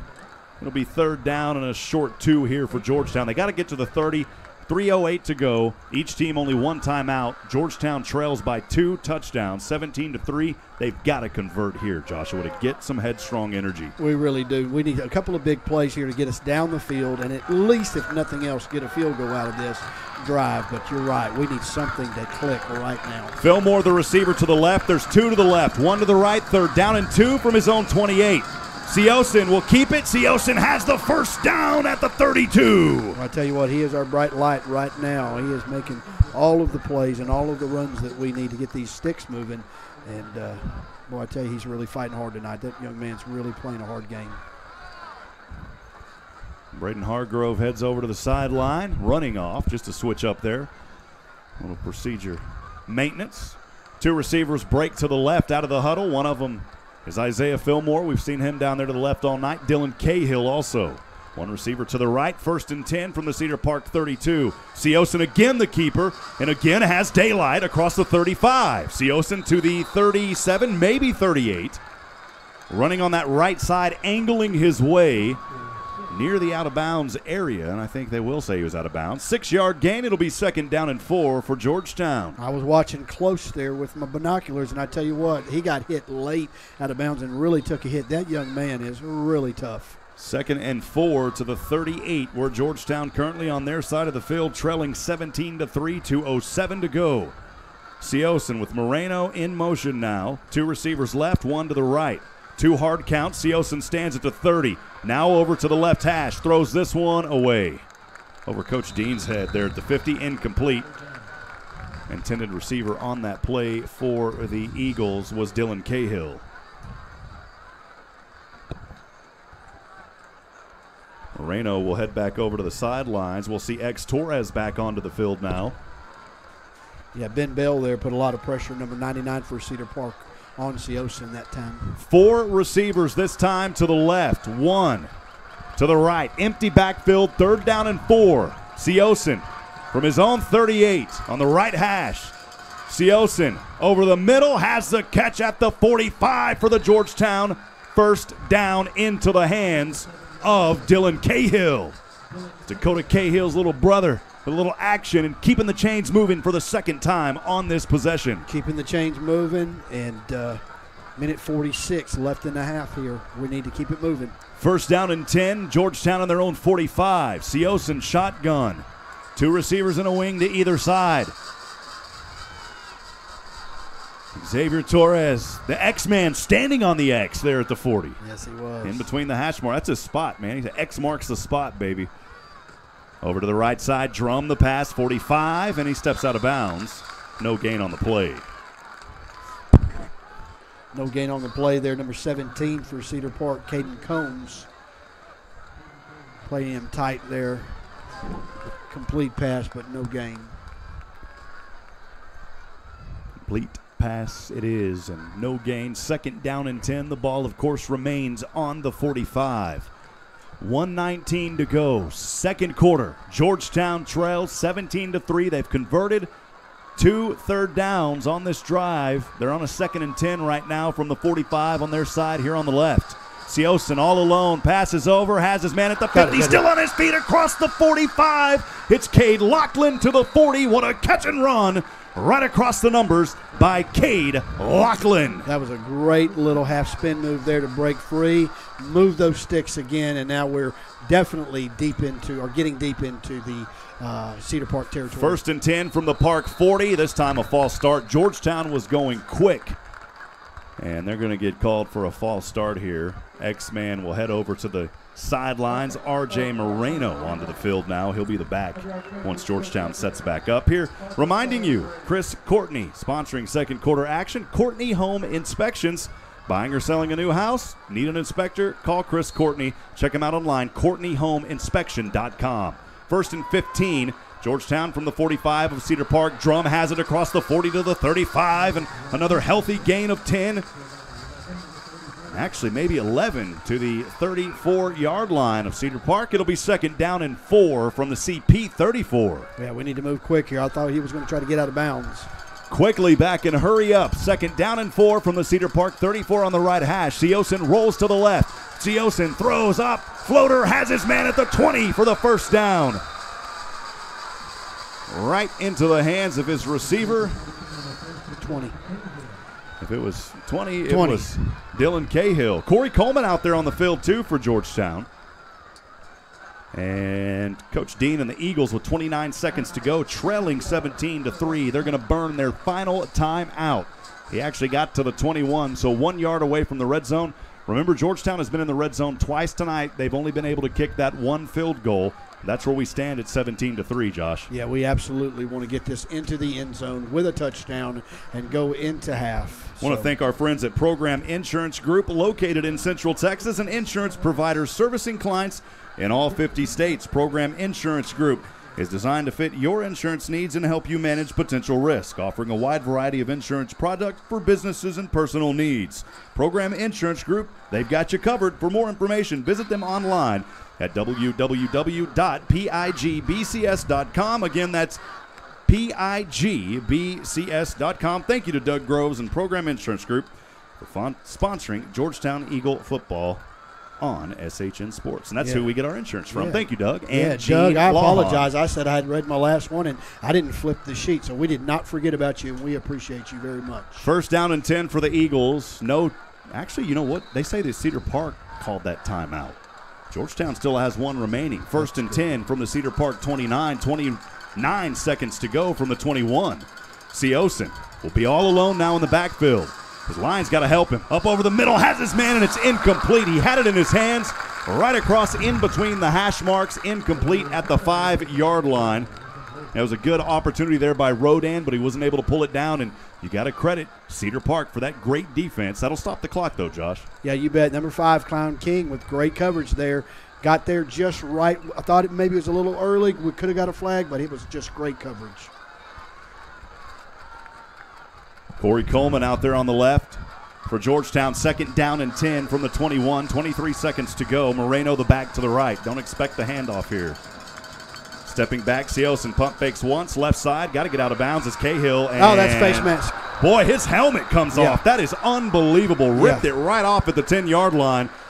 Georgetown would have had the first down anyways. Now they're going to be even deeper down near that goal line, Joshua. You better believe it. That's going to put us real close. I mean, he literally ripped it, grabbed the face mask, ripped the helmet off, and so that's going to be a big one for us. You know, it seems like every game here in 11-5A is a rivalry game just because of the competitiveness, arguably one of the toughest districts in 5A in the state of Texas with Hutto and Cedar Park. And it is foul there by Keon King, the defensive back, or Keon King. It will be first down and goal from the 5. Georgetown's got to run this in, Josh. They please run this in. First down and 5. From the goal line, or 1st and goal from the 5. Moreno's the back behind Siosin. Siosin in shotgun at the 10. Siosin looking, passing over, touchdown across the middle. Hey, they go for the dagger. They got it right into the hands of Noah. Parum pum pum drum, bringing a little Christmas cheer early here at Gupton Stadium. We take back what we just said 4 seconds ago. Pass that ball into the end zone. Great job, Georgetown Eagles. Great call by the coaches there. But if it would have been incomplete. Oh, great job. And we really needed that. They needed that win. Take that into the halftime and know, hey, we can score on these guys too. Diaz from 20, extra point kick, right toe to leather, flipping over end. It's good. Georgetown pulls it to within 7, 17-10, 10 seconds to go. You better believe, though, that Cedar Park may try to do something here with 10 seconds on the board. You can't count these guys out. You can't let your guard down. I can promise you this. Georgetown's going to try to keep this ball away from anybody that might be able to do something with it. So it'll be interesting to see where they kick this ball and how they do it. Joshua, each team only touching the ball tonight 4 times, if you can believe that. A lot of clock coming off by both of these teams, each team with only 4 possessions in the first half.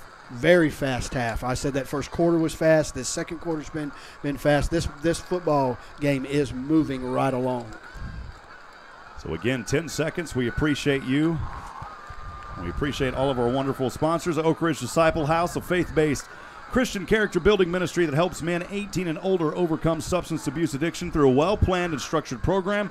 If you or someone you know is struggling to overcome their addiction, the Oak Ridge Disciple House can help.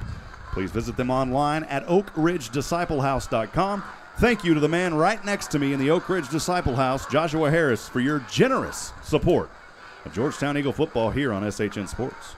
Set to kick off here, Rob, for Georgetown with 10 seconds left in the half. We need to just be real smart here. Yeah, it puts this one up. It'll kick and takes a bounce over the head at the 15. That's going to go out of bounds for an illegal procedure. That'll move it up to the 35. Rob, I thought he touched that ball, but maybe not. No, it took a roll around the 20 and goes out there on the left side, so that'll be an illegal procedure. I would send it to David, but we don't have batteries. We don't got batteries. We can get him fixed up at halftime. Oh, he does have batteries. David, what's up? Hey, Rob, we got batteries. Sounds good too. I'm back. Hey, welcome back. Sounds really clear now too, David. Hey. So what's up, David? How you doing? It's hot. It's humid. We'll have a weather report at halftime. Awesome. We'll talk things over with you as well at halftime for a few moments. We will allow, of course, Georgetown Eagle Band will be out first, so we will let them play, and we'll have halftime stats and more brought to you by the legend of Georgetown, Galen Welnicki. The legend. Yeah, you know that movie, I Am Legend. Sorry, Will Smith. Galen is legend. I watch him do these stats, Rob, and I tell you what, I'm amazed. It's a special person that can sit and track all of this the way he does, and it's a gift. Through our chatter. It really is a gift. Without knocking us in the head. How he doesn't go with you. I mean, I tell you, it's something special to watch. Diaz set to kick this one away again. Cedar Park is going to tell him to re-kick it here. Man, that's kind of how it goes. Diaz will ground this one. Across the 35, 30 to the 25, takes a step to the 20. On the right hash, Cedar Park trying to find some daylight, and he's got room across the 30 to the 35, now out of bounds near the 39. So a net of about 4 yards as they elected to go ahead and kick that again. Cedar Park did, so you net about 4 yards on that. Yeah, a little scary there. He did break free a little bit, but number 48, Braden Hargrove, once again, came up and said, no, we're going to stop this right here. 2 seconds on the clock. You better believe that Georgetown is going to protect here in the backfield. You better believe we're going to stop this right here, Hargrove said. Georgetown's got 4 back there in the back around the 40. It'll be first down and 10. And the 39 for Cedar Park. And, well, they're moving this back. David, what happened out there? The gentleman in the white hat says illegal block in the back. Now they're going to take a knee. No reason to go for it here. They'll take a knee. We'll take it. I would assume they would. We'll take it. Haven't been a lot of penalties, but there's been some big ones. Well, only 2 seconds on the clock, so they're only going to be given 1 play off. They don't line up in a formation to take a knee here at the end of the first half. I think they're going to take a long shot here. On 21, they do. They put it down. He flips it down, and that's the half. 17-10 your score. 4 possessions, 5 for Cedar Park, 4 for Georgetown.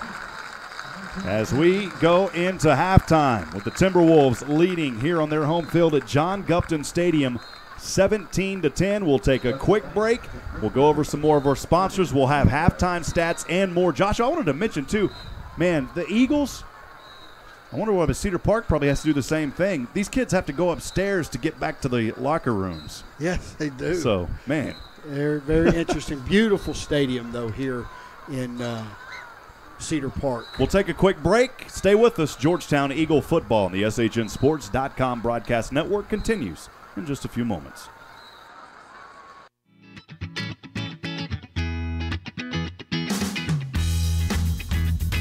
Have you seen the culture around youth sports lately? The short-sighted, sometimes ugly win-at-all-cost attitude has driven many kids away from wanting to participate.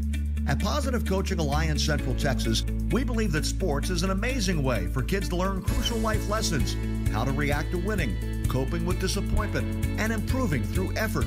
Come join PCA, Central Texas movement to create a healthy sports environment. Visit pca-centraltx.org.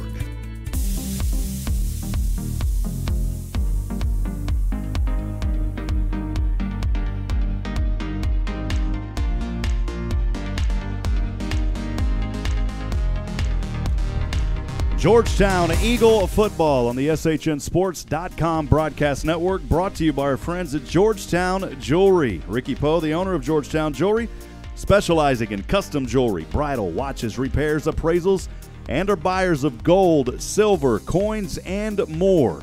Georgetown Jewelry since 2013.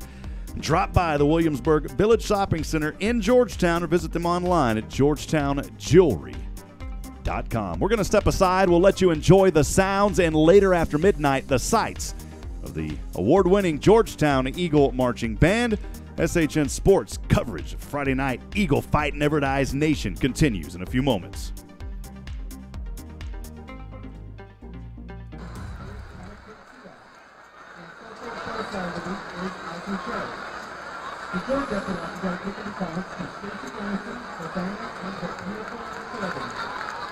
And now, watch the Georgia as they perform the Jazzy team to the Hipp cutout their song, Light 'em Up.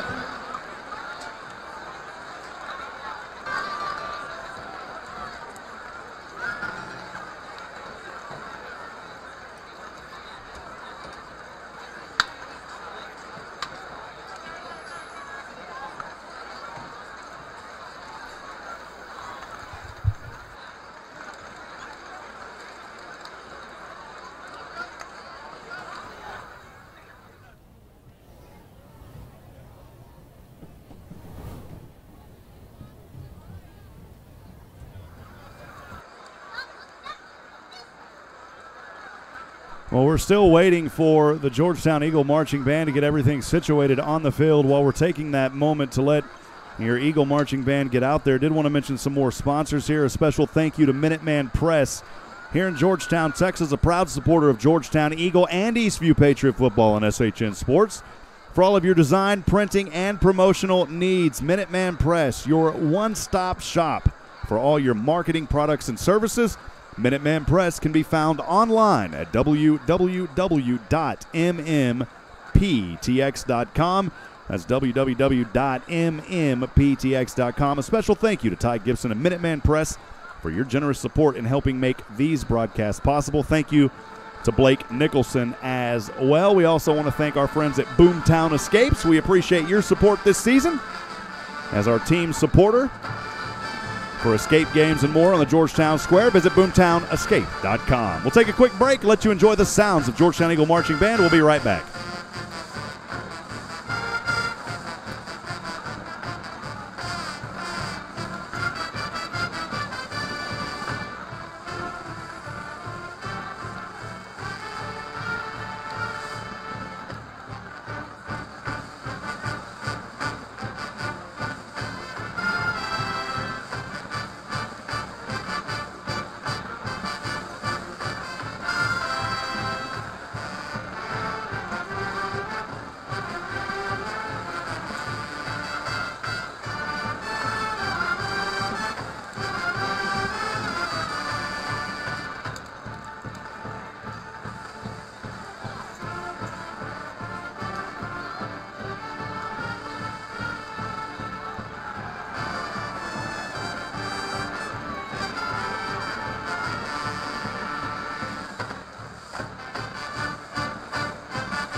Now, ladies and gentlemen, please enjoy the last 3 minutes of the Eagle Brains 2018 competition production based on the world famous Disney Parks ride by Haunted Mansion.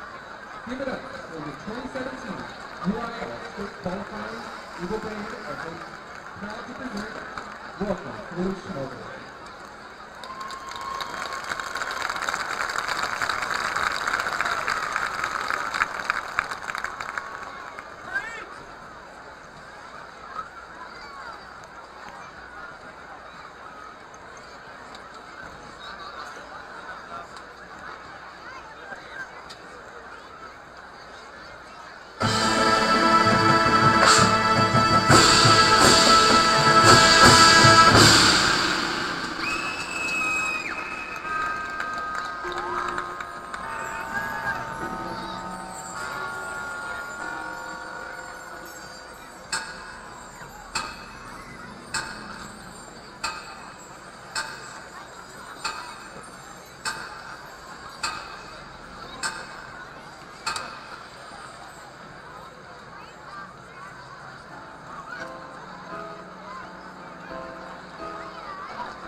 And now, ladies and gentlemen, for your halftime entertainment, the Leander Independent School District and Cedar Park High School are proud to present the 2018 award-winning Cedar Park High School Timberwolves Band and Celebrity Dance Team.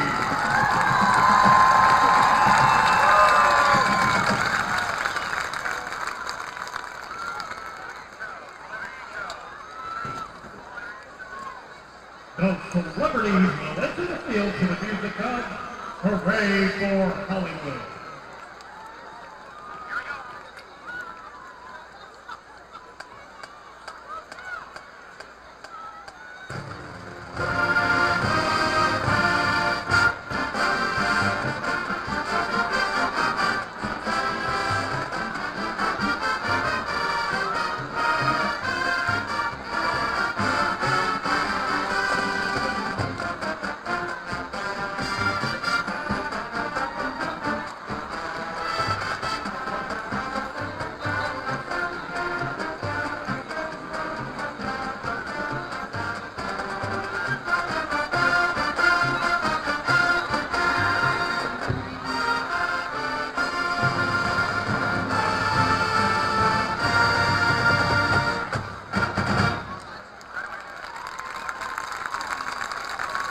Celebrity Social Officers all, A.G. Foster, Anna Grave, Emily Lanford, Emma Waddell, Liliana Whitley, and Social Captain Maddie Parker. The Celebrity Line Officers all, Second Lieutenant Brandon Carr, Senior Lieutenant Sidney Polishuk, First Lieutenant Kennedy Hott, First Lieutenant Jenna McQueen, and Captain Katie Dodds. The Celebrity Star of the Week is Riley Tanako. The Cadet of the Week is Ashley Nelson. And the Cadet Smile Award goes to Charlotte Newman. Ladies and gentlemen, tonight the celebrities are excited to be joined on the field by Cedar Park's JV dance team, the Emeralds, as well as our sister team at Cedar program, the Cedar Park Middle School Crimson Cadets. On the field before you is over 150 young ladies who dedicate countless hours to the art of dance. Tonight, the celebrities, the Emeralds and Cadets, will be performing the Runaway Baby.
Celebrities and Emeralds are under the direction of Miss Nikki Evans. The Cadets are under the direction of Miss Kate Vaughn and Gina Morgan. For some upcoming celebrity events, please visit our website at cphscelebrities.org.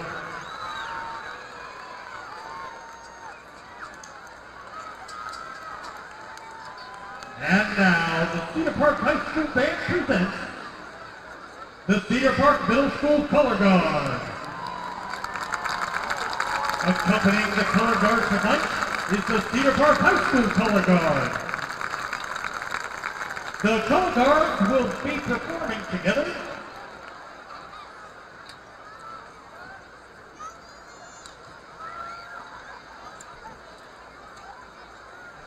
a routine by the music, to the music September by Justin Timberlake, Anna Kendrick, and Earth, Wind, and Fire.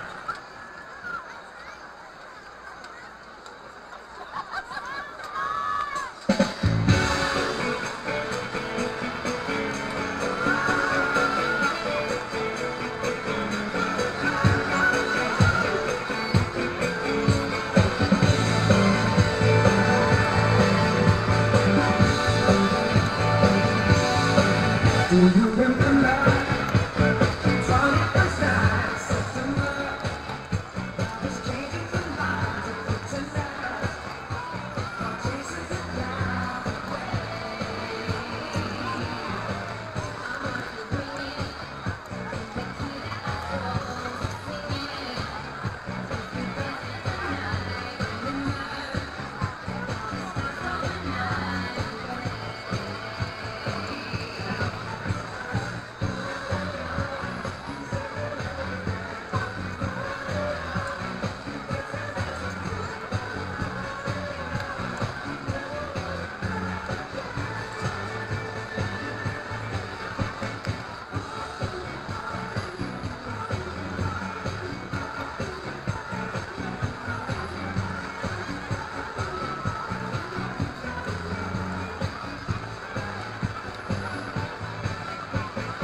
Ladies and gentlemen, the Cedar Park High School and Cedar Park Middle School color guard.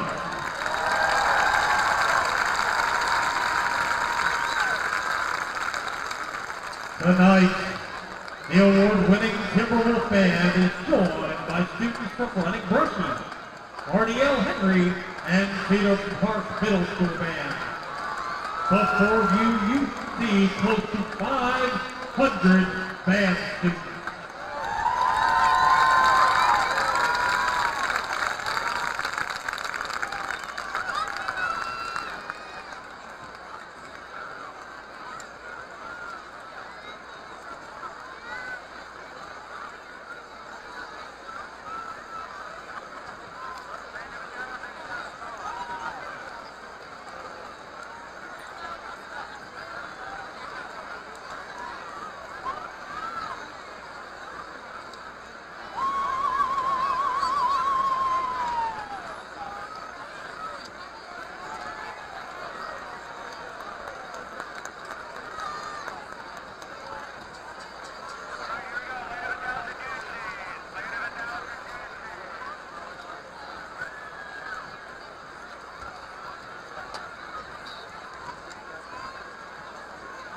Ladies and gentlemen, please sit back and enjoy our bands as they perform Land of a Thousand Dances.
Defensive back. This is RJ Moreno, running back. This is Noah Drum, wide receiver. This is Mason Meyer, defensive end.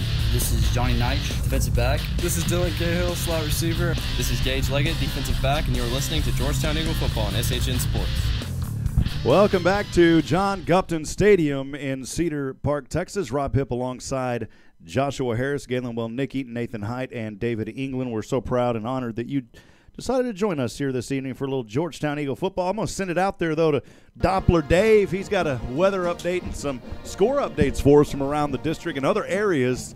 Over to you, Doppler Dave. All right, Rob, as we head into the third quarter, the temperature out here is lowered down a little bit, 77 degrees, 77% humidity, and winds are out of the east, southeast at 2 miles an hour. Radar looks clear in central Texas that there's a line of showers and thunderstorms from San Angelo to the Metroplex moving southeast, probably expected to hit the Central Texas area in the morning. Scores around the SHN network right now. Out there in Cameron, you've got Cameron leading the Gerald Cougars, and you've got Michael Francis and Carl Schoening on that call out there. Cameron leads 33-0 with 2:13 remaining in the second quarter.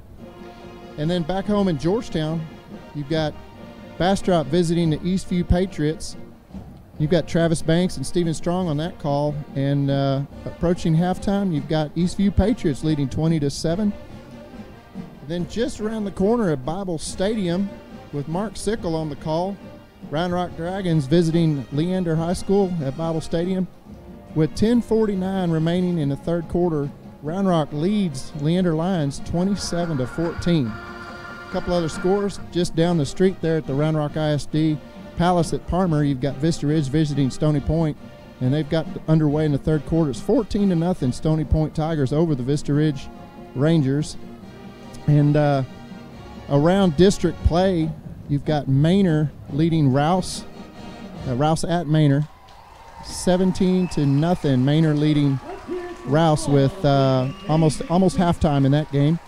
And then at halftime, you've got Conley at Pflugerville, 18-13. Conley leads that one. And then the big game that everybody's wondering about, you've got over at Chaparral Stadium in Westlake, you've got the number 2 Lake Travis Cavaliers visiting Westlake. The score almost at halftime is 17-7, Westlake with the lead over Lake Travis. Rob, back to you. David, thank you as we send it out there to Doppler Dave on the camera. And, David, I wanted to point out something. If we can get that camera on it down there, the Cedar Park players are going to be running out of their Timberdome tonight with the American flag and the American flag on the ground in front of them.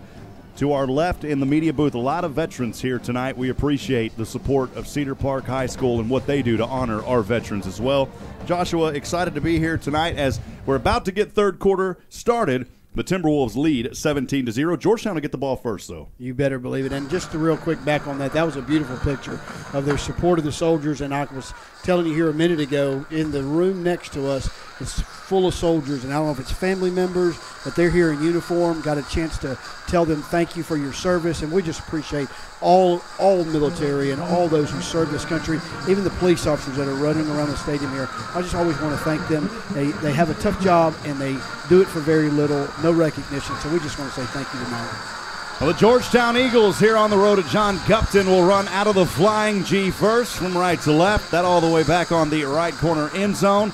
The American flag now being raised just in front of us on the right side of the field in the right end zone.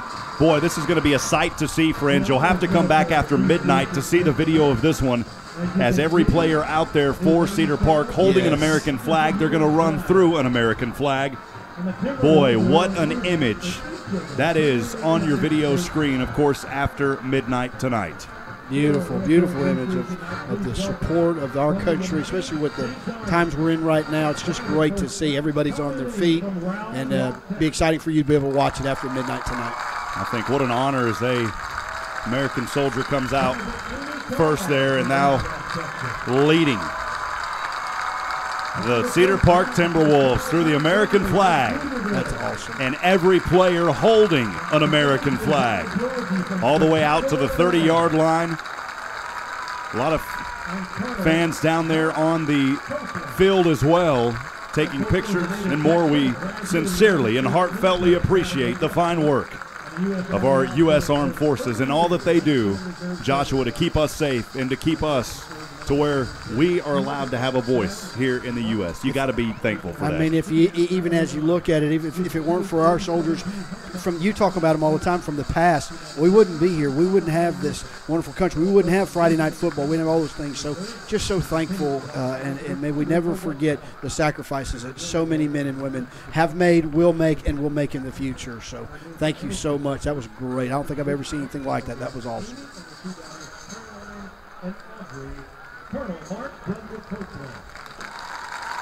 Just about to get started, third quarter action here on SHN Sports, presented by Oak Ridge Disciple House. Third quarter sponsor Todd Hargrove, with Todd Hargrove State Farm here in the third quarter. We appreciate Todd. Got to tell you, he is my personal insurance agent. Took over the office from Bill Edmiston. All of our sponsors, we know them, we're friends with them. That's the type of sponsorship that we want, is just folks who are not just people who are friends, but people who engage in the community. These are all organizations who give back. Thank you, Todd Hargrove, for all that you do for the Georgetown community. You better believe it. Such great sponsors. Love the community. Love to make it better. And like you said, doing good always brings good. And so it's an amazing team we have. About to get started here. Third quarter action again presented by Todd Hargrove State Farm.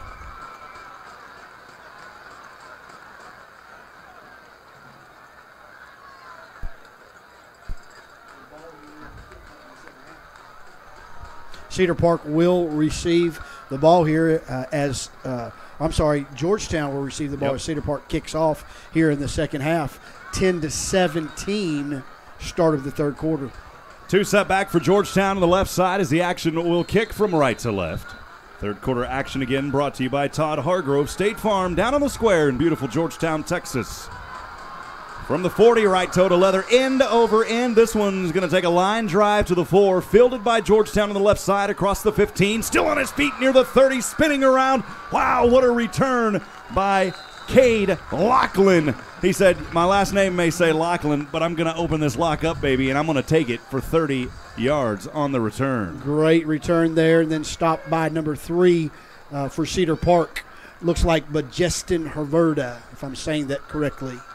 Some of these names still get me, but doing my best. And if I don't pronounce it right, to the family, no offense, please. 11:52, 8 seconds off the clock. Third quarter action alive and well here at John Gupton Stadium. Georgetown has it, 1st and 10 from their own 30, trailing 17-10. Siosen snap back. He's going to tuck and run across the right hash, still on his feet. And Siosen, a hard-fought 3 yards. It'll be second down and 7 to the 33. Stopped by number 44, Noah Morales for Cedar Park for that quick stop. 11:32. Siosen sacked 2 times in the first half. We didn't even have a chance to go over those first half stats. We'll talk about a little bit of them when we get time.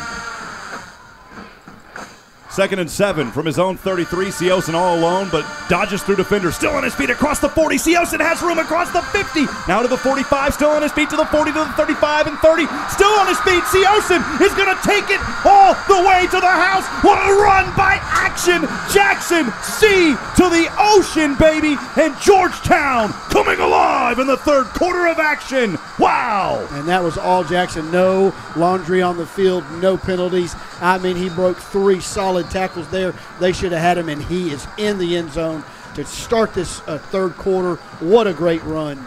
67 yards on the keeper by Jackson Siosen on that right side. Wow. And Georgetown with a kick here on the point after. They've got an opportunity to tie this game at 17 apiece. And it is up, and it is good off the toe of Diaz. Luis Diaz's little brother. We've got a tie ball game here in district play right here in the 5A. And just like that, Georgetown has tied this ball game up. I was saying that right before we went to the half. I love the way the Eagles go in at halftime, and Coach Dean and all the coaching staff, they make some good adjustments, and they came out and were ready to start this second half of football. And you got to talk about Jackson on that play. He had great blocking on the right side as he angled in between the numbers and the hash mark. He broke through 3 or 4 tackles. We thought he was going to go down after 3 or 4. He turned it on. David England, over to you. Your thoughts on that run moments ago by Jackson Siosen. I tell you what, Rob. One of the coaches up here got a little excited. That's why the camera shake there. He's patting me on the back. We were all yelling up here, but what a run by that young man. He is tough, and he just did not stop. Eagle fight never dies. Well, I tell you what, he is absolutely having a great night. If the Georgetown had the spark tonight, it is absolutely Jackson tonight saying, hey, let me lead y'all to this victory. Let's keep fighting. Stats coming in from Galen Wilnicki. Jackson Siosen, 13 carries, 97 yards on the ground tonight for that young man. Thank you, Galen. Georgetown, 17 carries, 51 yards in the first half. Kickoff here, and it's going to go out of bounds at the 20. That'll be another illegal procedure for the Eagles. That's one area they got to be careful on. Yeah, we've got to keep that ball inbounds. We cannot take these 5- and 10-yard penalty, moving the ball up closer than where it should be to start these drives, and so we've got to fix that. Appreciate the Leggett family earlier messaging us. Of course, the SHN fan line is open. Uncle Trey, Aunt Steph, and Seiler listening in, yelling from Lubbock, Texas for the Georgetown Eagles, and our number 18, Gage Leggett. Of course, the Bobby Rogers family, our fourth quarter sponsor. We'll talk about them, but we appreciate the Leggett family. Again, if you've got a text message tonight you'd like to send a shout-out, feel free to text us at 512 522-9105. That's the SHN Eagle Fight Never Dies text line. Send a shout out. Let us know which athlete on the field you'd like to say hello to. Let us know that you're also out there listening. 512-522-9105. We're all tied up. 11:03 to go here in the third quarter. Just underway. Less than a minute gone. 57 seconds, and Georgetown ties it at 17 apiece. Well, we're going to get an opportunity to practice this and keep this ball in bounds this time. I'm sure he's going to make a better effort. Yeah, so they're going to go ahead and re-kick it. They move it 5 yards back to the 35. Kick up, and no, it's going to go to the left as well. It will be fielded, though, at the 32 on the right hash, and Georgetown plowing through the Cedar Park returnman there as he was trying to tightrope that sideline, and he will be down around the 36. We'll see where the official spot is, Josh. 37 is where they're going to mark it. Yeah, Matt, number 5 for Georgetown said nope, no further. Got a great stop there as he tried to tightrope, like you said, that sideline there. And so, pretty good field position for him, but we're gonna work on a big stop here. Park will start this drive on their own 37. The last drive was their 5th before we went into halftime. They started on their own 21, and they stayed there. It was at the end of the quarter. First down and 10. Hernandez from his own 37 on the right hash, and the officials are going to break here, and somehow a football rolled onto the field from the sideline of Cedar Park. Can only have one ball on the field at a time, Rob. It's a good eye by those. They got a lot to keep up with. I don't know how they do it. I can barely keep up with this. First down and 10 from his own 37 right hash is Hernandez. 2 receivers to the left, and City's going to hand off to his back, finds rhythm in between the numbers and the hash on the left side, and finally brought down for a 9-yard gain. A nice run there for Cedar Park. It was number 3, Majestin Haverda. You better believe it, Braden Hargrove, number 48 for Georgetown on the big tackle there. Second down and a short one. Cedar Park on their own 46, 10:31 to go. Tie ball game here in district play. Handoff again to Haverda this time. Haverda is going to go for no gain on the play. Great job by the Blue Storm. It'll be 3rd down and 1. Yeah, Taylor Bell with a big stop there and had some help from Mason Meyer. They said, no way, we're going back the other way towards our end zone. That was a great stop. 3rd down and a short one from the left hash. Ball resting on his own 46. Hernandez, shotgun, tight formation, lined up 2 receivers to the left. Look for the handoff. It is, and Georgetown slams him in the backfield. Wow, what a play by the Eagles. Coming up huge for Georgetown, it was Taylor Bell once again ringing it, baby. Taylor Bell has come out in the second half and is fired up. I tell you what, that was a great move. Swim move out, tackle, done. That's it, 4th down. Here we go. And Josh, the most important part of that 3-yard loss on the run by the tackle, what they probably would have went for it on 4th and short. They're going to have to punt now. First half they would have. I think they're saying, here, no, let's get this out of here. Georgetown, though, looking for the fake, and they do get this one up off the toe of Alzar. Kicks up, and it takes a bounce back towards Cedar Park in favor of Georgetown, though, at the 25. They'll mark it down at the 24. Georgetown alive and well. 9:13 to go, third quarter. We're tied at 17 apiece here on the road in Cedar Park, Texas. This is absolutely awesome start to this third quarter. We've got an opportunity now, if we can move this ball down the field, to take our first lead of the game, Rob. Remember that opening drive for Cedar Park? They scored the field goal. Georgetown not able to score on their first possession, or their second possession, or their third possession. Then they started finding things, coming alive here for the Eagles. They actually did score on their third possession. Georgetown. 17 ball game. Here we go. Start here. Georgetown will have it on their own 24. It's Xavier Torres. Torres, a healthy gain of 3 on the play. It'll be 2nd down and 7. A drive starting from their own 24-yard line. Moves it up to the 27. Number 47 for Cedar Park, Sam Muir. Did you say M-U-I-R, Rob? Yeah, Muir, I believe, on the stop there. All I know is you better believe it. You better believe it.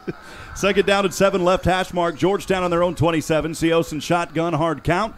And Seosin will keep it again, this time the left side across the 35. He'll have the first down at the 36-yard line.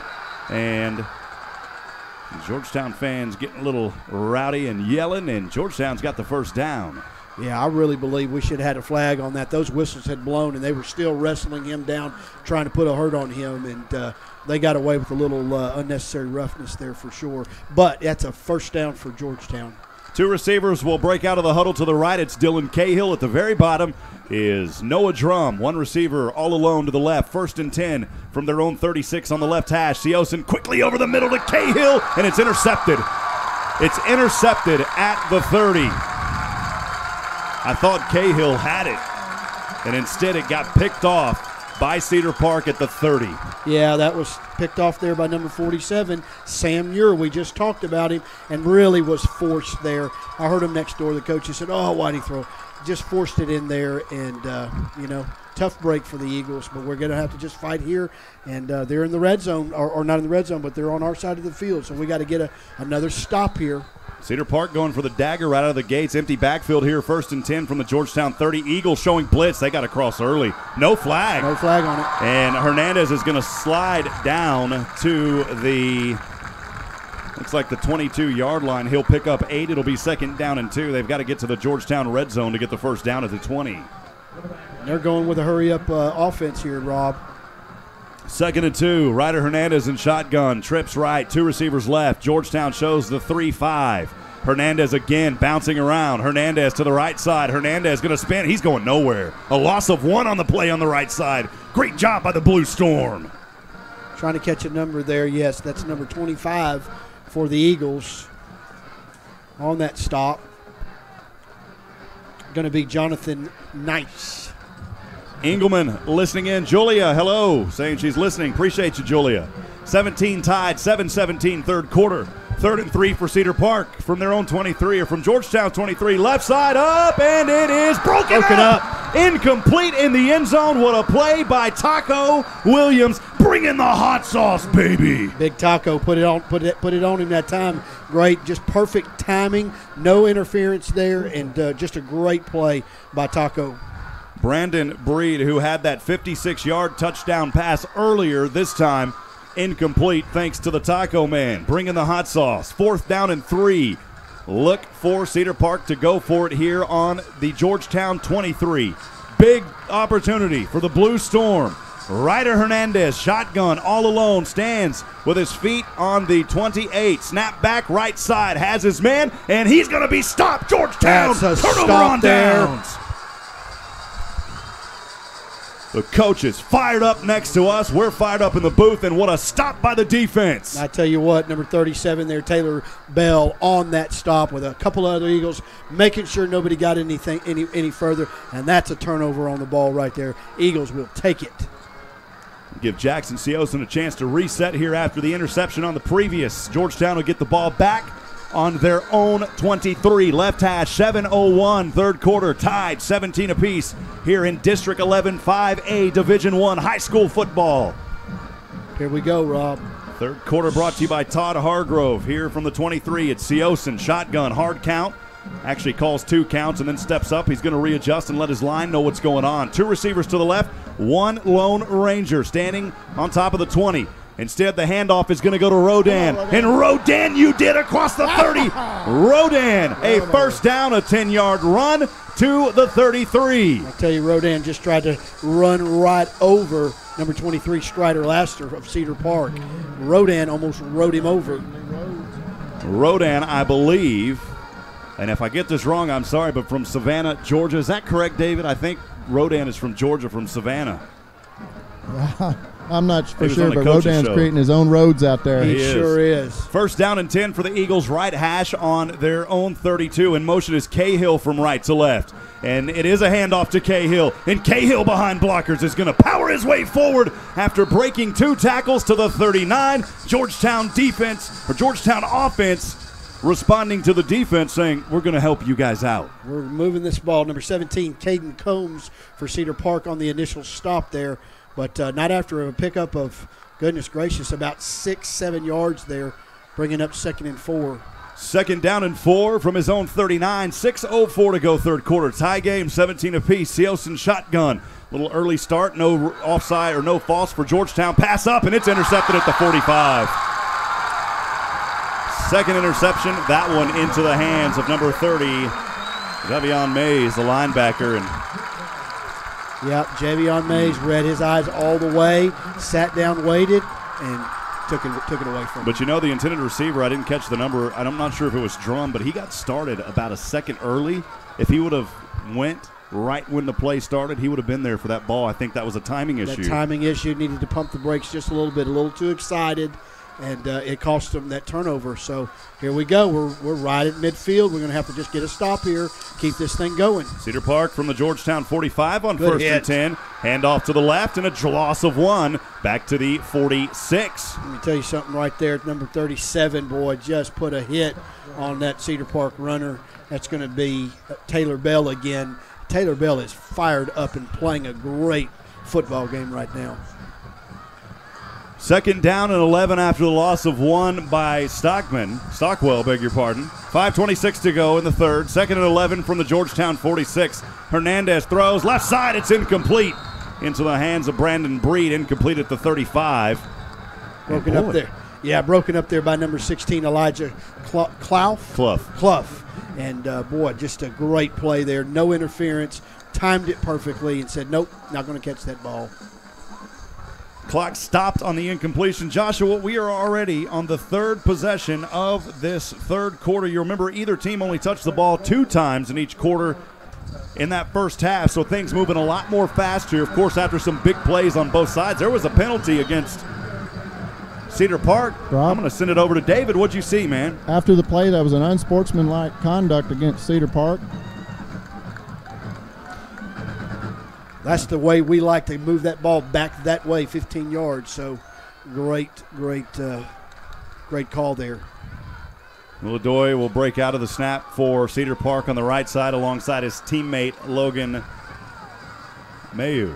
What's great about an unsportsmanlike, it means we've got them a little frustrated. We've got them making some mistakes, and that's where we want them back on their heels. Third down and 26 from the Georgetown 39 for Cedar Park.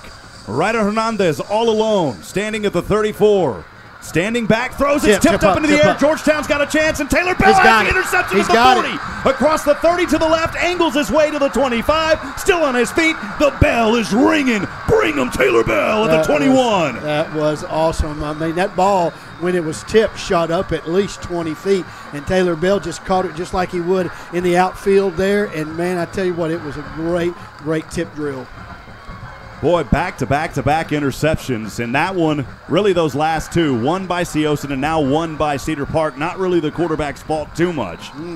Those happen. Coach Dean talks about it all the time. Those tips, those are going to happen. It's who comes up with it that matters, and we just happen to catch that one, catch a break on that one. That's a good call. Georgetown with their best starting position of the night here on their 8th possession. First down and 10 from the 25 of Cedar Park, and it is Rodan, and Rodan spins his way forward for a gain of 2. It'll be second down and 8 at the 23. After that gain of 2, number 47 for Cedar Park on the stop there.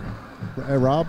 Over to Dave. The mood on the Georgetown side. Georgetown's got all the momentum right now. The Cedar Park side, you got crickets over here. That band is coming alive. The student section's fired up. Georgetown's having fun tonight. I know you're wanting to say it, David. Second down and 8 from the 23 on the left hash of Cedar Park. Handoff this time over to the back and plowed down at the 20. A gain of 3 on the play. Coming up at the bottom of that pile is Javante Rodan, I believe. That's 28 for Cedar Park on the stop there, Jackson Rogers.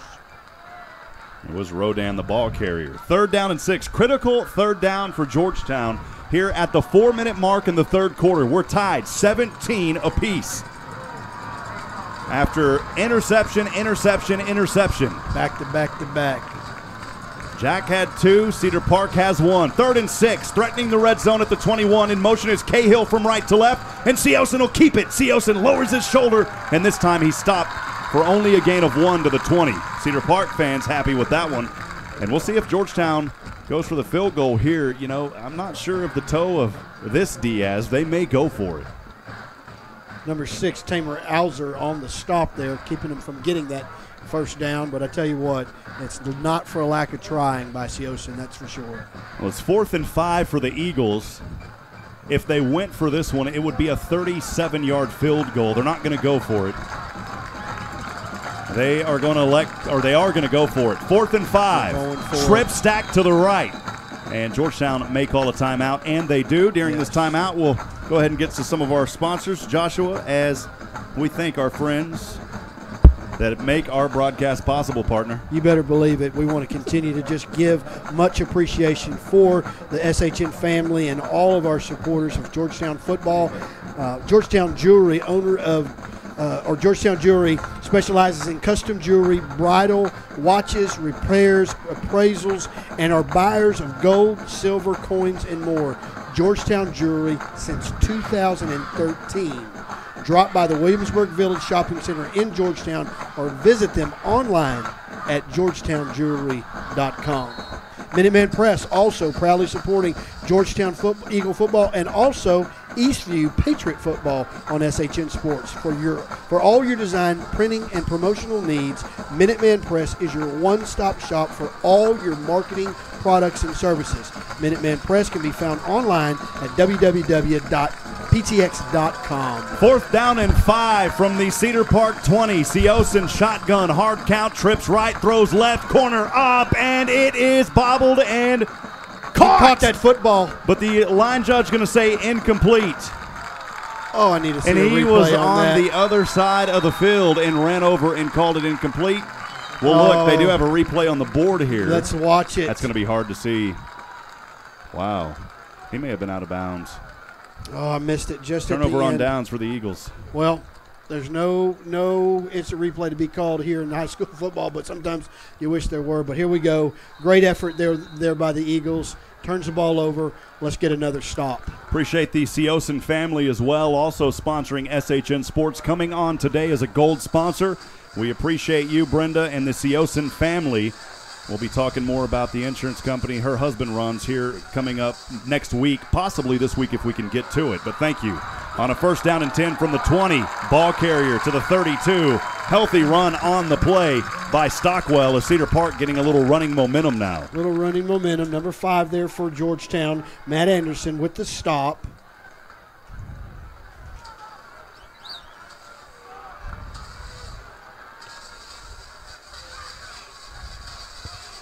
First down and 10 from the 33. This time a handoff over to the right side to ball carrier Havrda. And Havrda will pick up 1 to the 35, actually 2. It'll be 2nd down and 8. Matt Anderson and John Miranda on the stop there for Georgetown.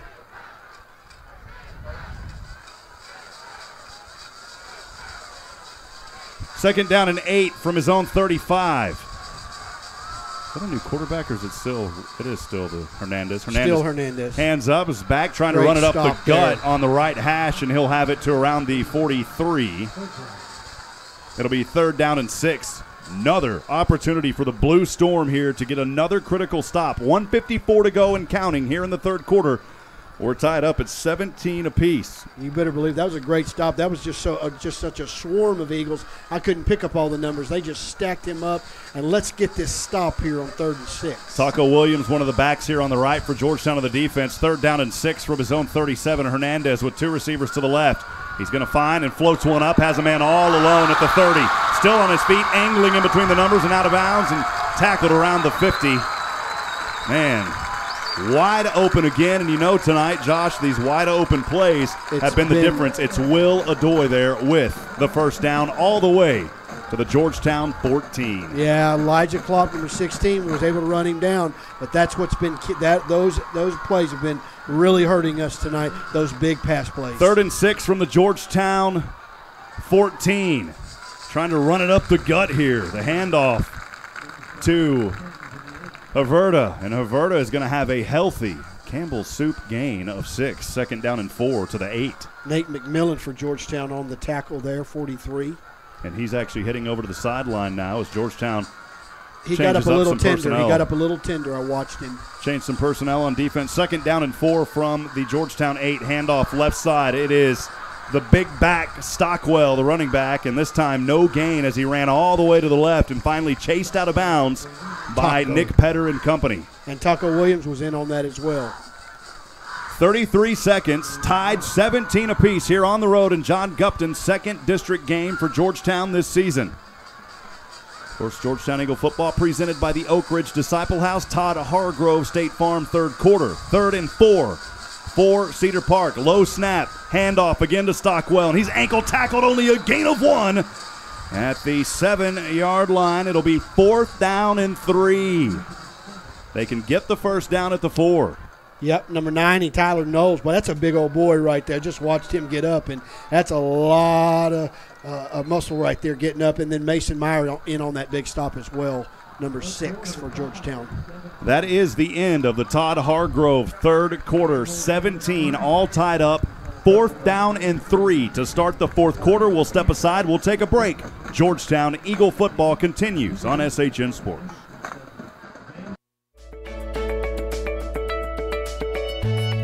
Have you seen the culture around youth sports lately? The short-sighted, sometimes ugly win-at-all-cost attitude has driven many kids away from wanting to participate.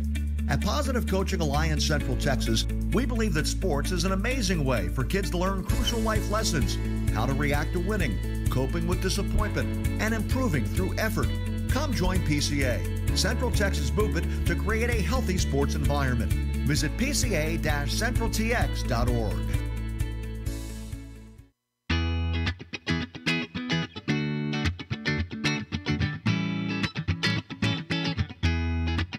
Welcome back, Georgetown Eagle football on SHN Sports. Rob Hipp alongside Joshua Harris, and I've been 7 weeks in, and I've been saying Taylor Bell the entire, because someone told me it was Bell. Yep. And I've went with it, and I've said it, and his grandparents saying it is Bill. So I wanted to apologize to Taylor's family. It is Taylor Beal, and that is a huge mistake by me. They're going to go for the field goal here. It is a 24-yard field goal. And it's up on its way, and 24 yards is 24 yards good for Justin Bohr. That is his second field goal.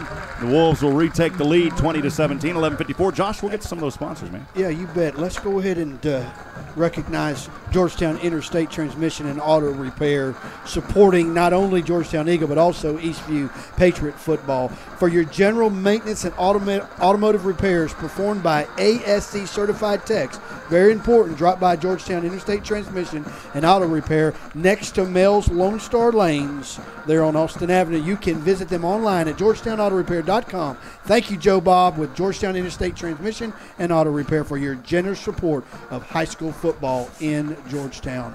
Also, don't ever want to forget about Program Insurance Group, located in Central Texas.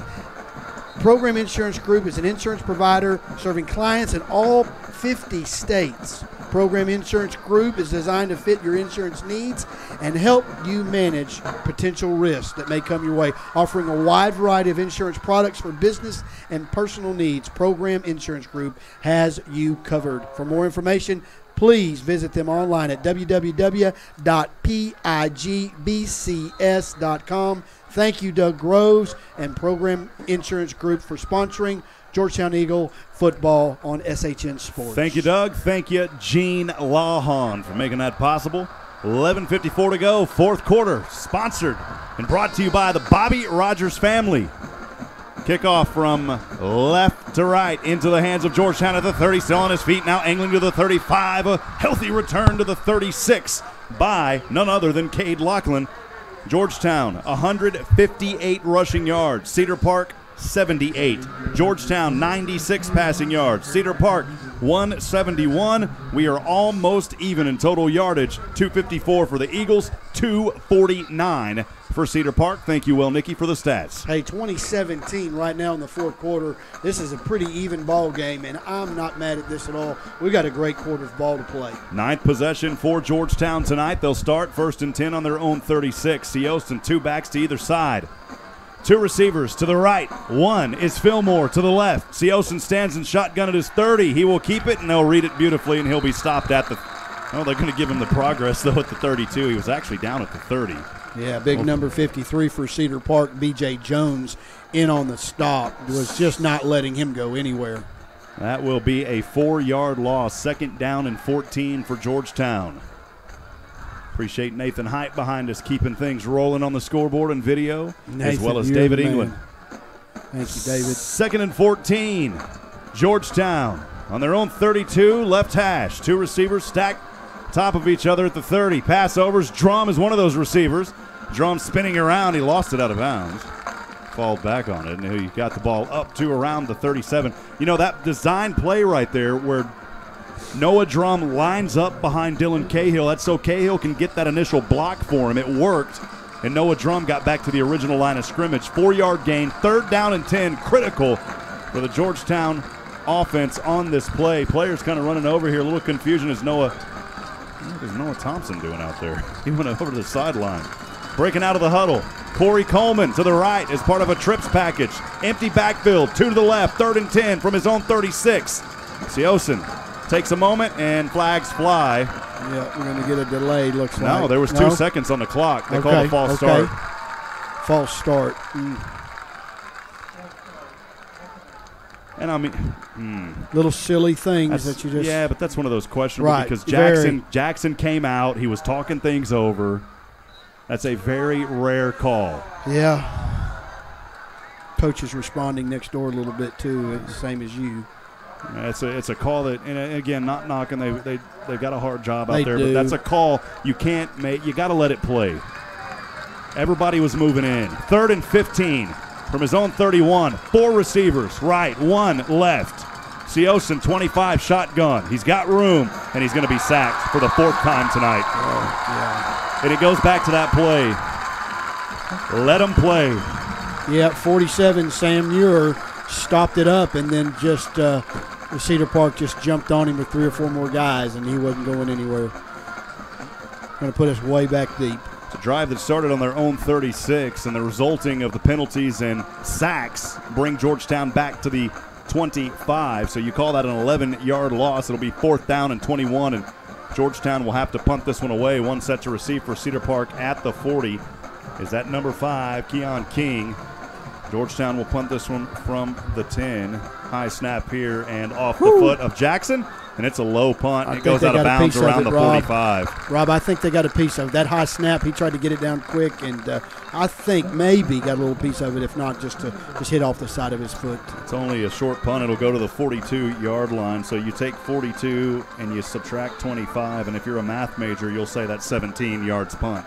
I'm not a math major. I just pulled up a calculator Rob. like that. Like that. You better believe it.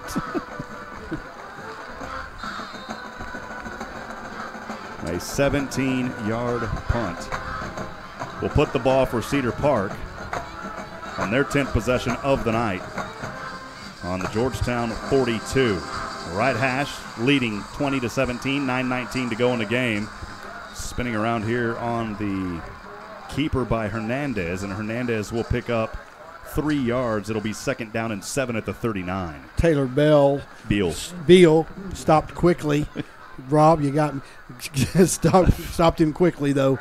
Just a gain of 3 on that one. 2nd down and 7 from Georgetown's 39. Cedar Park with the 3-point lead, 20-17, 8:54 to go here in this ball game. Ball in between the hash marks. Hernandez will hand off to Stockwell, and Stockwell using that big frame of his, and he'll finally be brought out of bounds as he angled to the right side. He'll have it at the 34-yard line. It'll be 3rd down and manageable for Cedar Park. Manageable, but manageable for us to get a stop here. I think if we can get them to stop here. Well, we really need to get our defense off the field. Yeah. And we need a long offensive drive. Yeah, David's saying we need to get our defense off the field and get a long offensive drive, which he's absolutely correct. These guys are working hard out there tonight. Empty backfield, 3rd down and 2 from the Georgetown 34. Hernandez will keep it. There was a hold there on the offensive line, no call, and he's got the 1st down. And I'm sorry, but that was a hold at the 35 as – I'm just calling it from what I saw there. Tyler Knowles got held, and that's why he couldn't make the tackle. Yes, sometimes we're way up here. Sometimes it's so much easier for us to see. 1st down. He had it. He just got held. 1st down and 10 from the 31 of Georgetown. Hernandez hands off to the big man again in the backfield, Stockwell. Stockwell stocking up some more yardage here on a 1st down. He'll have 2. It'll be 2nd and 8 at the 29. Big 90 for Georgetown. Tyler Knowles again on the stop.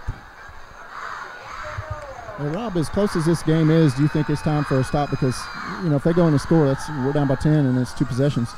Yeah, and we're at the 8-minute mark. Georgetown, remember, has used one of their timeouts. 2nd and 8 from the Eagle 29 on the right hash as Hernandez, 2 receivers up. He's going to hand off to Stockwell. They're going to continue to churn yardage here on the running game, running up that right hash to the 25. They may have put it at the 24.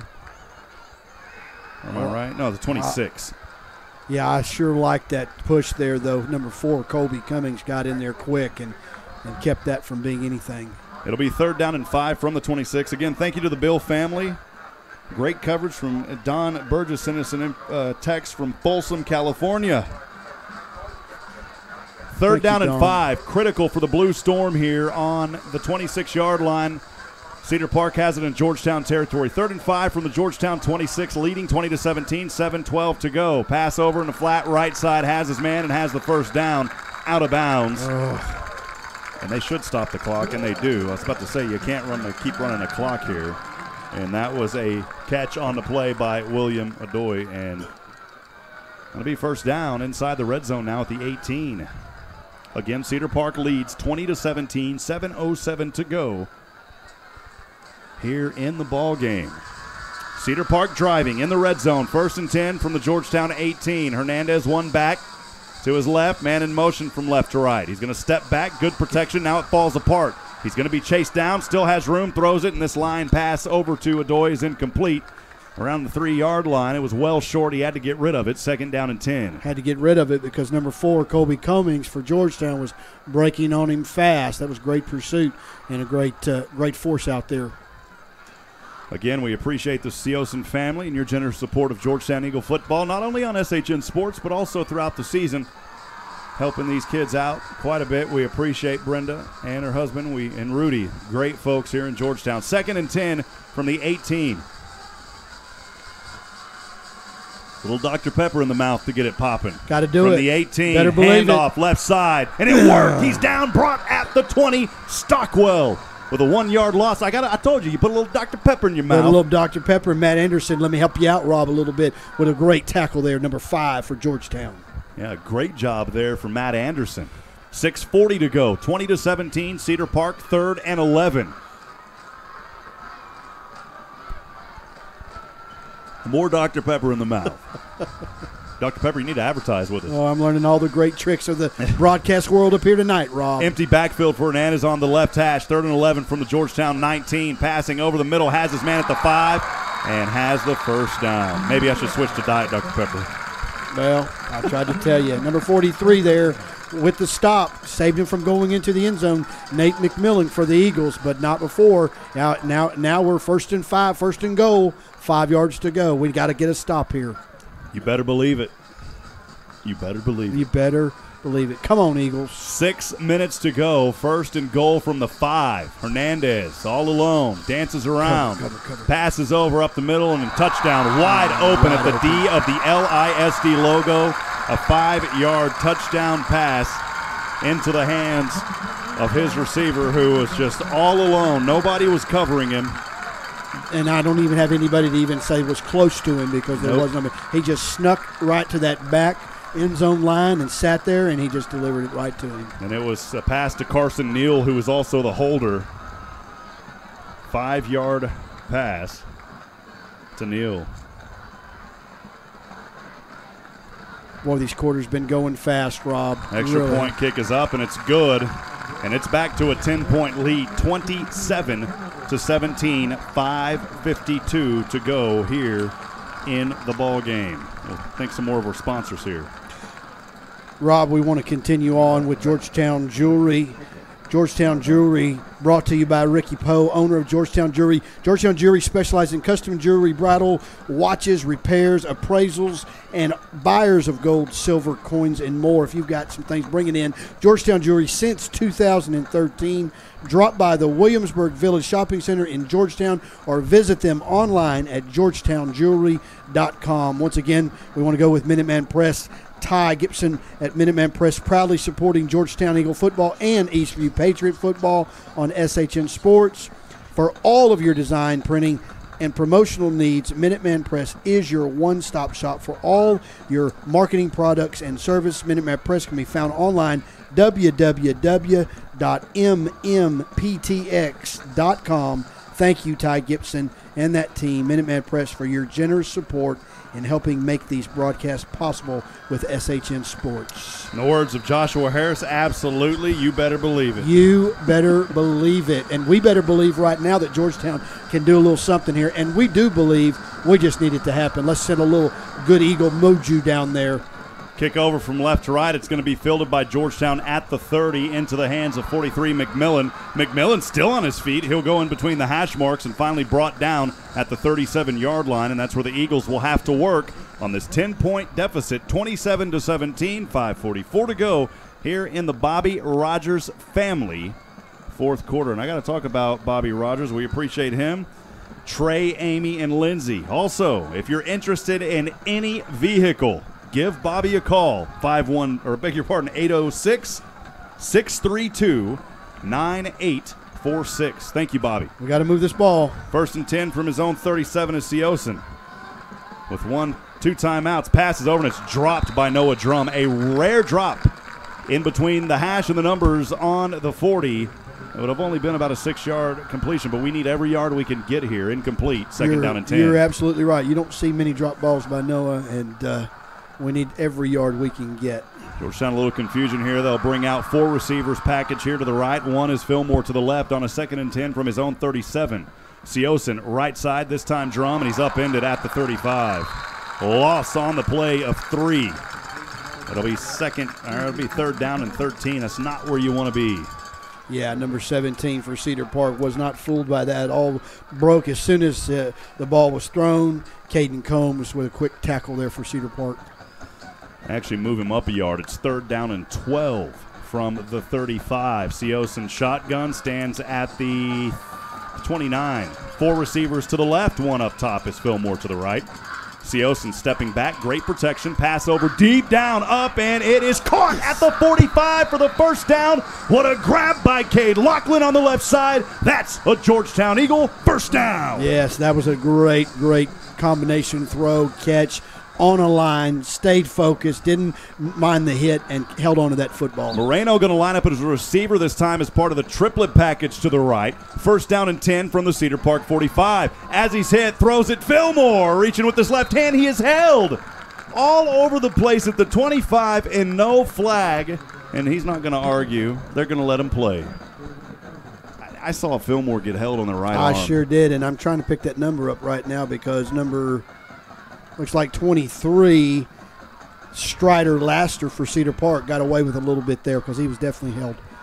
They got a little Strider Laster on it. Strider Laster got on him. 2nd and 10 from the 45 of Cedar Park. Seosin protection breaking down, throws. Dagger has his man spinning and close to a Georgetown first down. He's got it at the 35. Dylan Cahill, and he's out of bounds. We'll take it. Move the sticks. Move that sticks. We got to keep this thing going. Clock down to 4:31 in the fourth quarter. They let a couple of extra seconds. Say he was out of bounds, and the clock is running. I don't understand. They didn't stop it. That's why I didn't understand. Wow. 4:20. 1st and 10 from the Cedar Park 35. 27-17 Georgetown. Seosin shotgun as there's a blitz coming right side, and Seosin just lost that one in his hand, and it's batted down right in front of him. Luckily, not an interception. And I was about to say, you better believe the clock will stop here. Yeah, that humidity or something out there got him a little slippery hands there. That was just a duck came out of there. David, that last play, did you see him go out of bounds? I sure thought he did. Oh, yeah. I mean, that ran an extra 20 seconds off the clock. Oh, yeah. Yeah. We needed those 30 seconds. This is hurry up big time. Hurry up for Georgetown. 2nd and 10 from the Cedar Park 35. Seosin shotgun, 4 receivers to the right. Empty backfield, 1 receiver to the left is Lachlan. Seosin stands in shotgun at the 40. Watch out. Don't get up. You'll get called for a false start. Yes. Stepping back here, Seosin up over, has Fillmore, and has Fillmore filling some more. Yes. Fillmore still going to the 20 on the right side in between the numbers and that hash. Fillmore was initially down about a yard short. He spun around like a top. Somebody pulled the string on him, and he got to the 19 for the first down. I tell you what, if it weren't for number 20, Hudson McGoggin for Cedar Park, we're in the end zone on this one. So great effort, though, by that young man. 1st and 10 from the 19 on the right hash. Seosin shotgun, 2 receivers tight to the right, 2 spread out to the left. Behind him, back is Moreno. Seosin gets the block, throws up over Cahill, touchdown! Georgetown, 19 yards into the hands of Dylan Cahill across the middle on the S of the LISD logo. And Dylan Cahill filling a little logo right now after that one, baby. Beautifully designed pass play, and I tell you what, it couldn't have been executed any better than that. Cahill in there for the grab. Touchdown, Georgetown. Back with 6 more points here. 23-27 with the extra point here to come. Diaz extra point from 20. The toe of Diaz, the holder. Siosen down low, kick up, and it is, it was short, but it was good, and we'll take it. I tell you what. 27-24, 3:42 to go. Georgetown showing some life. A critical play moments ago is Dylan Cahill on the 19-yard pass from the hands of Jackson Action, sea to the ocean. That drive started out on their own 37-yard line, and once again, Joshua, if you take advantage of that math major that you got, you'll know that's 63 yards. 63 yards, and that just shows you right there that the Eagles have not given up at all, and they're playing tough. They're playing hard. This is a good football team. Rob, let's hope those line of thunderstorms come in here with the next 3 minutes and 42 seconds, and Blue Storm stops them. Yes, yes. 3:42 to go here in the Bobby Rogers family. Fourth quarter, Georgetown Eagle football presented by the Oak Ridge Disciple House. Siosen, 6 of 12, 2 interceptions, 6 of 12, 2 interceptions, 90 yards and 1 touchdown in the second half. Great half. 90 Great yards. half by that young man. What we don't need right here is we don't need anything dumb to happen. We need to play. Every player needs to play their spot and don't let anything big break here. I mean, I tell you what, you see this man in the backfield, he's ready to do something. We need to stop him.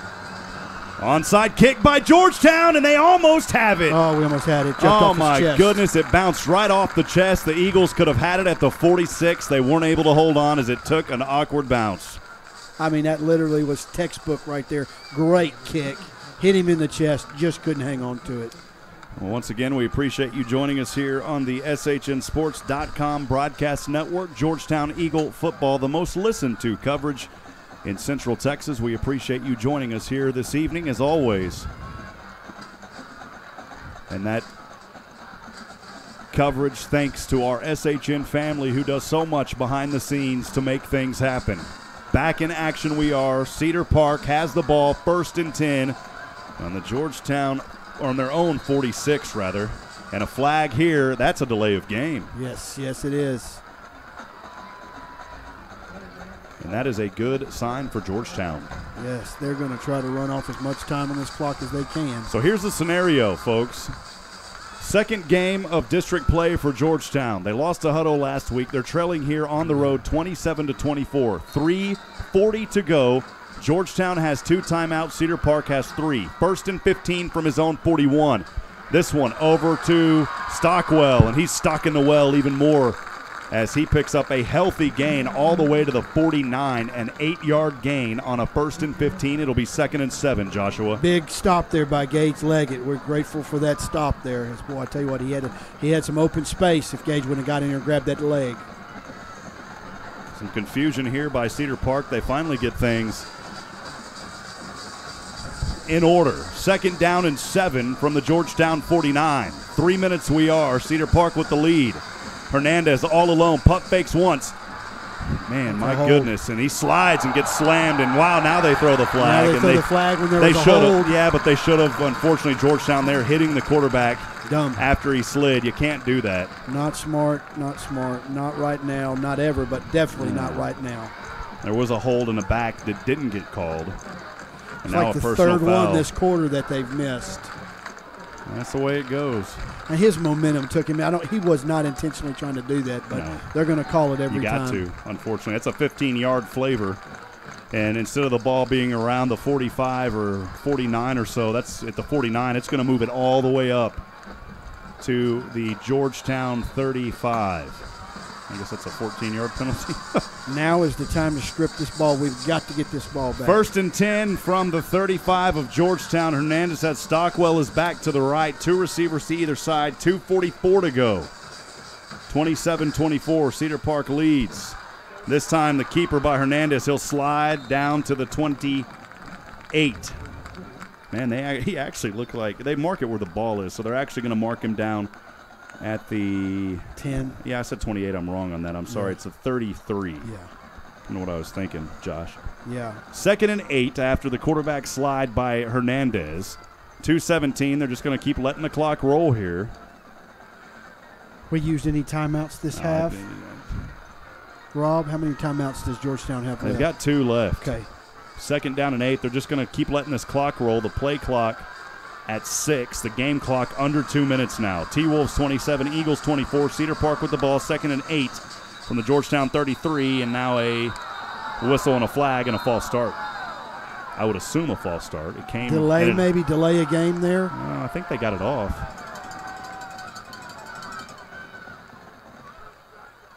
False start. False start, you're right, yeah. So what would have been a 2nd and 8 from the 33 will now be a 2nd and 12 from the 38. That's good for Georgetown, but time comes off the clock. Yeah, good for Georgetown, but like you said, that time has just already rolled off for that no play. Well, the clock won't roll here, of course. 1:52 to go. Georgetown 2 timeouts, trailing 27-24. 2nd and 13. From the 38 of his own side, Hernandez will hand off to that big back of his into the hands now of Javion Mays. And Mays is going to be stopped after a few.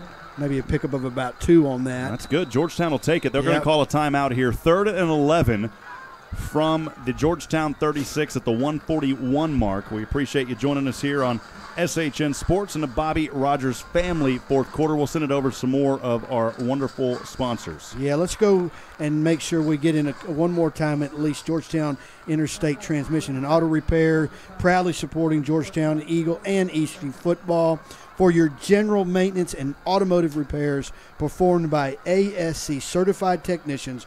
Drop by Georgetown Interstate Transmission and Auto Repair next to Mel's Bowling Alley there, Lone Star Lanes. You can visit them online at georgetownautorepair.com.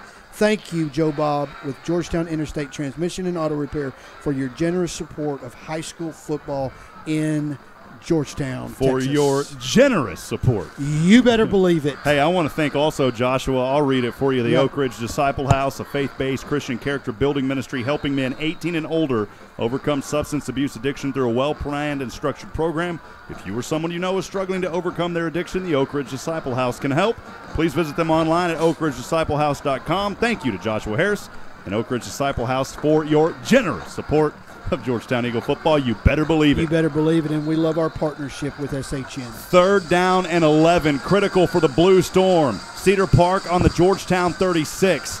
Trips to the right. False start. Flags fly. Again. That'll be 3rd and 16. Cedar Park doing this to themselves here. We get this ball back, Rob.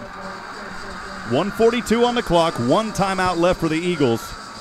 They can't allow a first down, Joshua. Nope. They cannot allow a first. Not one more first down tonight. We've got to get this ball back. We've got to get this stopped now with 3rd and 16. 1:42 left in the game. 3rd and 16, ball all the way back on the Georgetown 41. Hernandez shotgun. Watch out for Stockwell. He's still out there as the back. I don't think they're going to go to him, though. They've got trips to the right. Georgetown here lining up with 3 up front. They've got in the 3-4 now. Actually running a little 3-5, if you will. 2 back there to defend as the safeties at the 30. Taking a lot of time here to get this thing rolling. Now they do. 22 on the play clock. 1:44 on the game clock. 3rd and 16, Hernandez. Stockwell to his right is the back. He's going to block. Shows the protection. Blue Storm up. Man all alone at the 35. Still on his feet. And a block in the back at the 35. No wow. flag. Unbelievable, but he didn't get the first down to the 30 or 20, 31. Joshua, Rob, again, I'm not gonna criticize, but I just got to call it as I see it. Yeah. He was leveled on the back of the numbers. No call. And I tell people at other stadiums, treat the referees with respect. We'll continue to do that. Well, we've seen some calls this quarter that three minimum that we just say, come on now. I mean, we love you, refs, but let's figure this out. Not fair. Not fair. Well, the good news is they didn't get close to the first down. It's 4th and 6. Georgetown did use their final timeout. This is a must-stop situation for the Eagles on 4th down and 6 from the 31. And again, we need to get this stopped. We don't have any timeouts left. If we can get the ball back and hurry up offense back there and get a field goal, at least go to overtime. You're right, David. Get something big in there. Well, the whistle blew 5 seconds ago. They're still letting them talk. Finally break out of the timeout. It makes you wonder. Makes you wonder sometimes. Everybody kind of moseying back to the sidelines here. Finally back in order. Glad that clock's not running. 1:28 to go. 4th and 6. Blue Storm trying to hold on the Georgetown 31. Cedar Park with the ball. Hernandez shotgun. The blitz coming, and it is somehow caught at the 23 in traffic. Oh, I'd just love to see him a little bit closer on him. And just Georgetown can't give that kind of cushion with that kind of play. That position. That's a first down and no timeouts, and that'll do it, Josh. Yeah. Great game. Your hat's off to Cedar Park. Yeah. And just a few knees, and this one will be over. Couple of knees, and boy, I tell you what. But both these teams came in here, played hard. They need to keep their heads up. Georgetown has nothing to be ashamed of. We've got some bad calls tonight. We got a few little mistakes, but still good.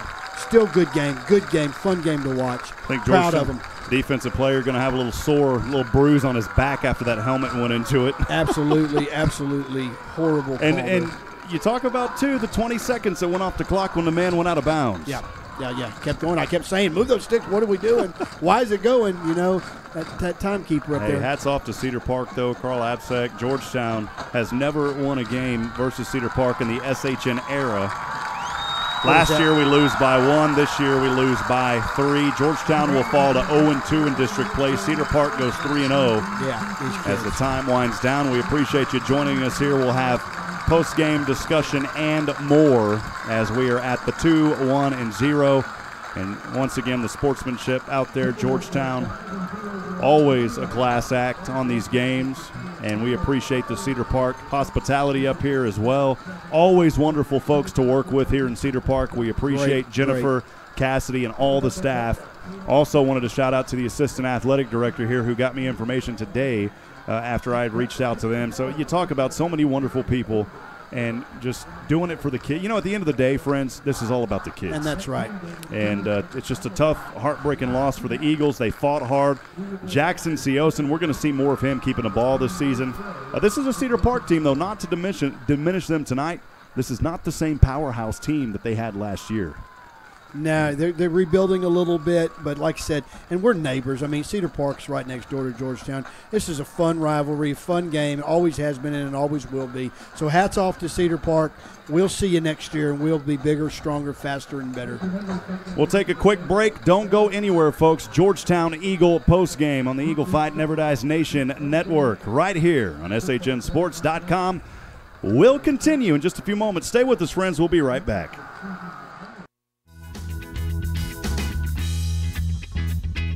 Have you seen the culture around youth sports lately?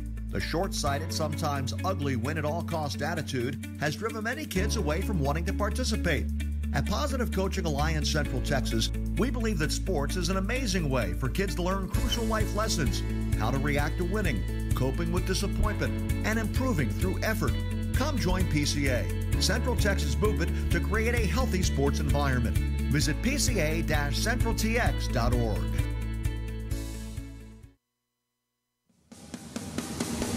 This is Taco Williams, defensive back. This is RJ Moreno, running back. This is Noah Drum, wide receiver. This is Mason Meyer, defensive end.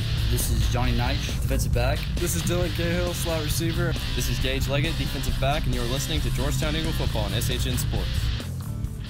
Thousands of listeners, laser-focused marketing, and showing a high level of community involvement. Those are a few of many reasons to advertise with SHN Sports. We strive to keep our broadcast as affordable as possible, and your support makes that happen. Please consider advertising with SHN Sports. Email rob@shnsports.com. That's rob@shnsports.com. We have a solution for everyone. This is Brad Tillery. This is Chuck Craigston. This is Matt Leishman. This is Steven Stein. This is Abby Hake. This is Carl Schoening. And this is Rob Hipp, and we are SHN Sports, your source for live high school football action in Central Texas. Please join us on Thursday and Friday nights for live coverage before, during, and after the games. That's SHNSports.com. Your team, your broadcast. 2015, 10-5, touchdown, Dakota Cahill. This broadcast is under the direction and is copywritten by the Schoening Hipp Network. Any rebroadcast, retransmission, use of sound bites and interviews, and use of any other content, including audio or video, without the direct written consent and permission by the Schoening Hipp Network is strictly prohibited and protected by federal and copyright laws. All rights are reserved by the Schoening Hipp Network and SHNSports.com. Have you seen the culture around youth sports lately? The short-sighted, sometimes ugly win-at-all-cost attitude has driven many kids away from wanting to participate. At Positive Coaching Alliance Central Texas, we believe that sports is an amazing way for kids to learn crucial life lessons, how to react to winning, coping with disappointment, and improving through effort. Come join PCA, Central Texas movement to create a healthy sports environment. Visit pca-centraltx.org. Welcome back to Georgetown Eagle football on SHN Sports. Post-game discussion. Rob Hipp alongside Joshua Harris. Also, David England out there. David, I wanted to give you an opportunity to queue up some of those scores. While you're doing that, Josh and I will chat for a minute. We're also going to go back on a two-shot once we have those stats. So, David, if you can queue up some of the scores going on around, we'll send that to you. But, Josh, as we continue to chat here, a good night at Gupton Stadium. Georgetown on the short end of the stick. They go to 0-2 here. They fall on the season now to 3-3. And just a tough night here for the Eagles at 0-2, but you got to give your hats off to a very tough and very athletic Cedar Park team. Cedar Park was ready to play. They played well, and I tell you what, I'll be honest with you, though. I'm just a little bit heartbroken about this fourth quarter, and like I said, we're never going to put any blame. We know we take wins and losses, but this fourth quarter was a little bit frustrating, and I know the Georgetown Eagles are feeling that as well. Yeah, they'll come back. We'll definitely talk to Coach Dean about that at the Eagle Nation Coaches Show at Burger U on Wednesday. We appreciate Burger U. Hey, I wanted to mention also, not an away game that we traveled in the big rig to, but we do want to shout out to Mac Hike as our official travel sponsor here this season. Mac Hike and the fleet service there. Thank you to Terry Leggett for all the wonderful things that they do. I'll send it over to David now, who's up in the booth with us. But, David, a lot of action going on tonight here in high school football. I'll let you take it away, partner. There is a lot of action. We'll start with probably one of the biggest games in Central Texas right now, number 2, Lake Travis at Westlake. In 12 minutes to go in the fourth quarter, Westlake is ahead of Lake Travis 34-14. And back to the SHN network, we've got Eastview Patriots ahead of Bastrop with 1:22 to go in the third quarter, 27-13. And then we've got Manor over Rouse right now. Manor leading Rouse, 3:11 remaining in the third quarter out there. Kind of a late game, but 30-3. Manor is leading Rouse, and Coach Canfield said that Manor's no joke this year. And put a little smile on some Eagles' faces out there. China Spring is taking a lead over number 9 Stephenville, 14-13 with 8:26 left in the third quarter. And back to some of the finals. Vista Ridge let Stony Point get all over them tonight, 44-0. That's a final. Round Rock over our Leander Lions, 49-30, and that's a final. Wow. Now, Pflugerville came back. Conley was up over Pflugerville for a little while, but Pflugerville Panthers came back and beat Conley Cougars 48-34 is the final over there in Pflugerville. And Josh, unfortunately, number 9 Lexington beat Florence 63-7. We knew that was going to be a tough game for sure with them. I think they're 9 in the state in that region, okay, or in that district, I think, or for 3A period, right? Yeah. You better believe it. Yeah. So. Well, David, thank you for those score updates. We always appreciate the fine work and the great things that you do, David, and all the great things here on the SHNSports.com network, part of our wonderful family that we call. We always say we're blessed with the best. It's you guys making it happen. We appreciate you as we flip script here and talk post-game a little bit. Georgetown in this, stats provided. Thank you, Galen Welnicki, as always, for your work as well. Georgetown 17 first downs, 15 for Cedar Park. Georgetown 24 carries, 148 on the ground, 35 carries, 109. So Georgetown dominating on that running game primarily off the footwork of Jackson Seosin. We talked about coming into this game that Jackson had to run the ball more. He did it tonight, and it was effective. We saw He sure a lot. did. I'm proud of that young man. Georgetown passing for 166, Cedar Park for 216. And Seosin goes 19 for 27, 2 interceptions, 11 for 21, 1 interception for Hernandez. Georgetown 51 total plays, 314 yards. Cedar Park 325 yards, most of those coming on that last drive. No fumbles by Georgetown. Penalties 6 for 50. We'll definitely be talking to Coach Jason Dean about those penalties. That's something that they've wanted to clean up, and tonight 6 of them isn't going to cut it. Nope. 13 of 95 for Cedar Park, though, so you know that Coach Carl Abstack going to be talking to his team as well. And on the it flip should side. be, there should, in my opinion, should be a little bit more on that side as well. But, you know, yeah. a little bitter right now. We're going to be all right. Well, 2 punts for either team. Jackson Seosin on the ground, 17 carries, 97 yards. He almost broke the 100-yard mark. Torres, the X factor tonight. Not much of an X factor, though, but you still do a lot of work out there as far as blocking and those things. 5 carries, 21. Rodan, 5 for 21 as well. You talk about the big man Stockwell for Cedar Park. He goes 19 for 65 on the ground. And then also, as we look over and talk about Haverda tonight, 10 for 24. Seosin, final numbers, 19 for 27, 2 interceptions, 166.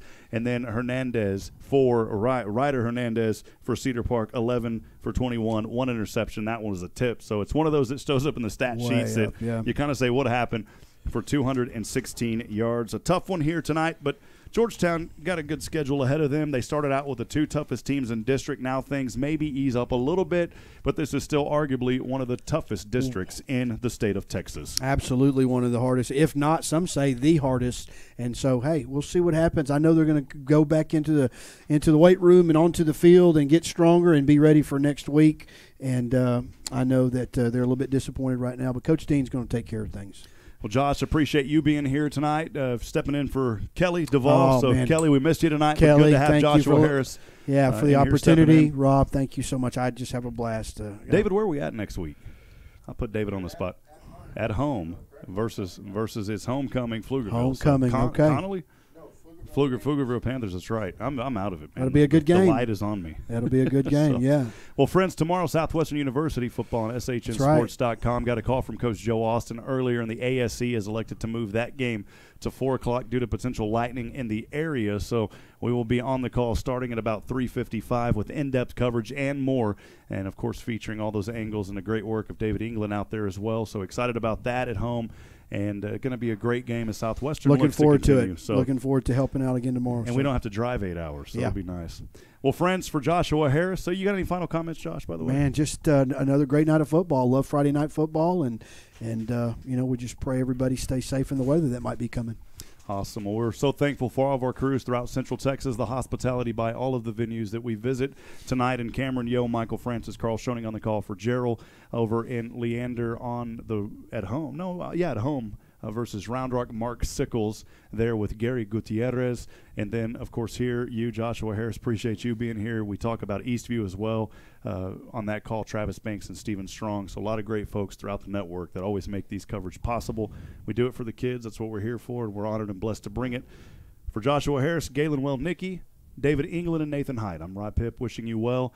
Your final score again tonight here at Gupton. Timberwolves 27, Georgetown 24. As I always end every broadcast, remember, friends, we're not strong enough alone to make it on our own. We need each other. Provide a word of encouragement, lend a hand of support. Somebody out there tonight needs you. On behalf of everyone here at SHN, we thank you and bid you a farewell. God bless, and good night from Gupton. Good night, folks.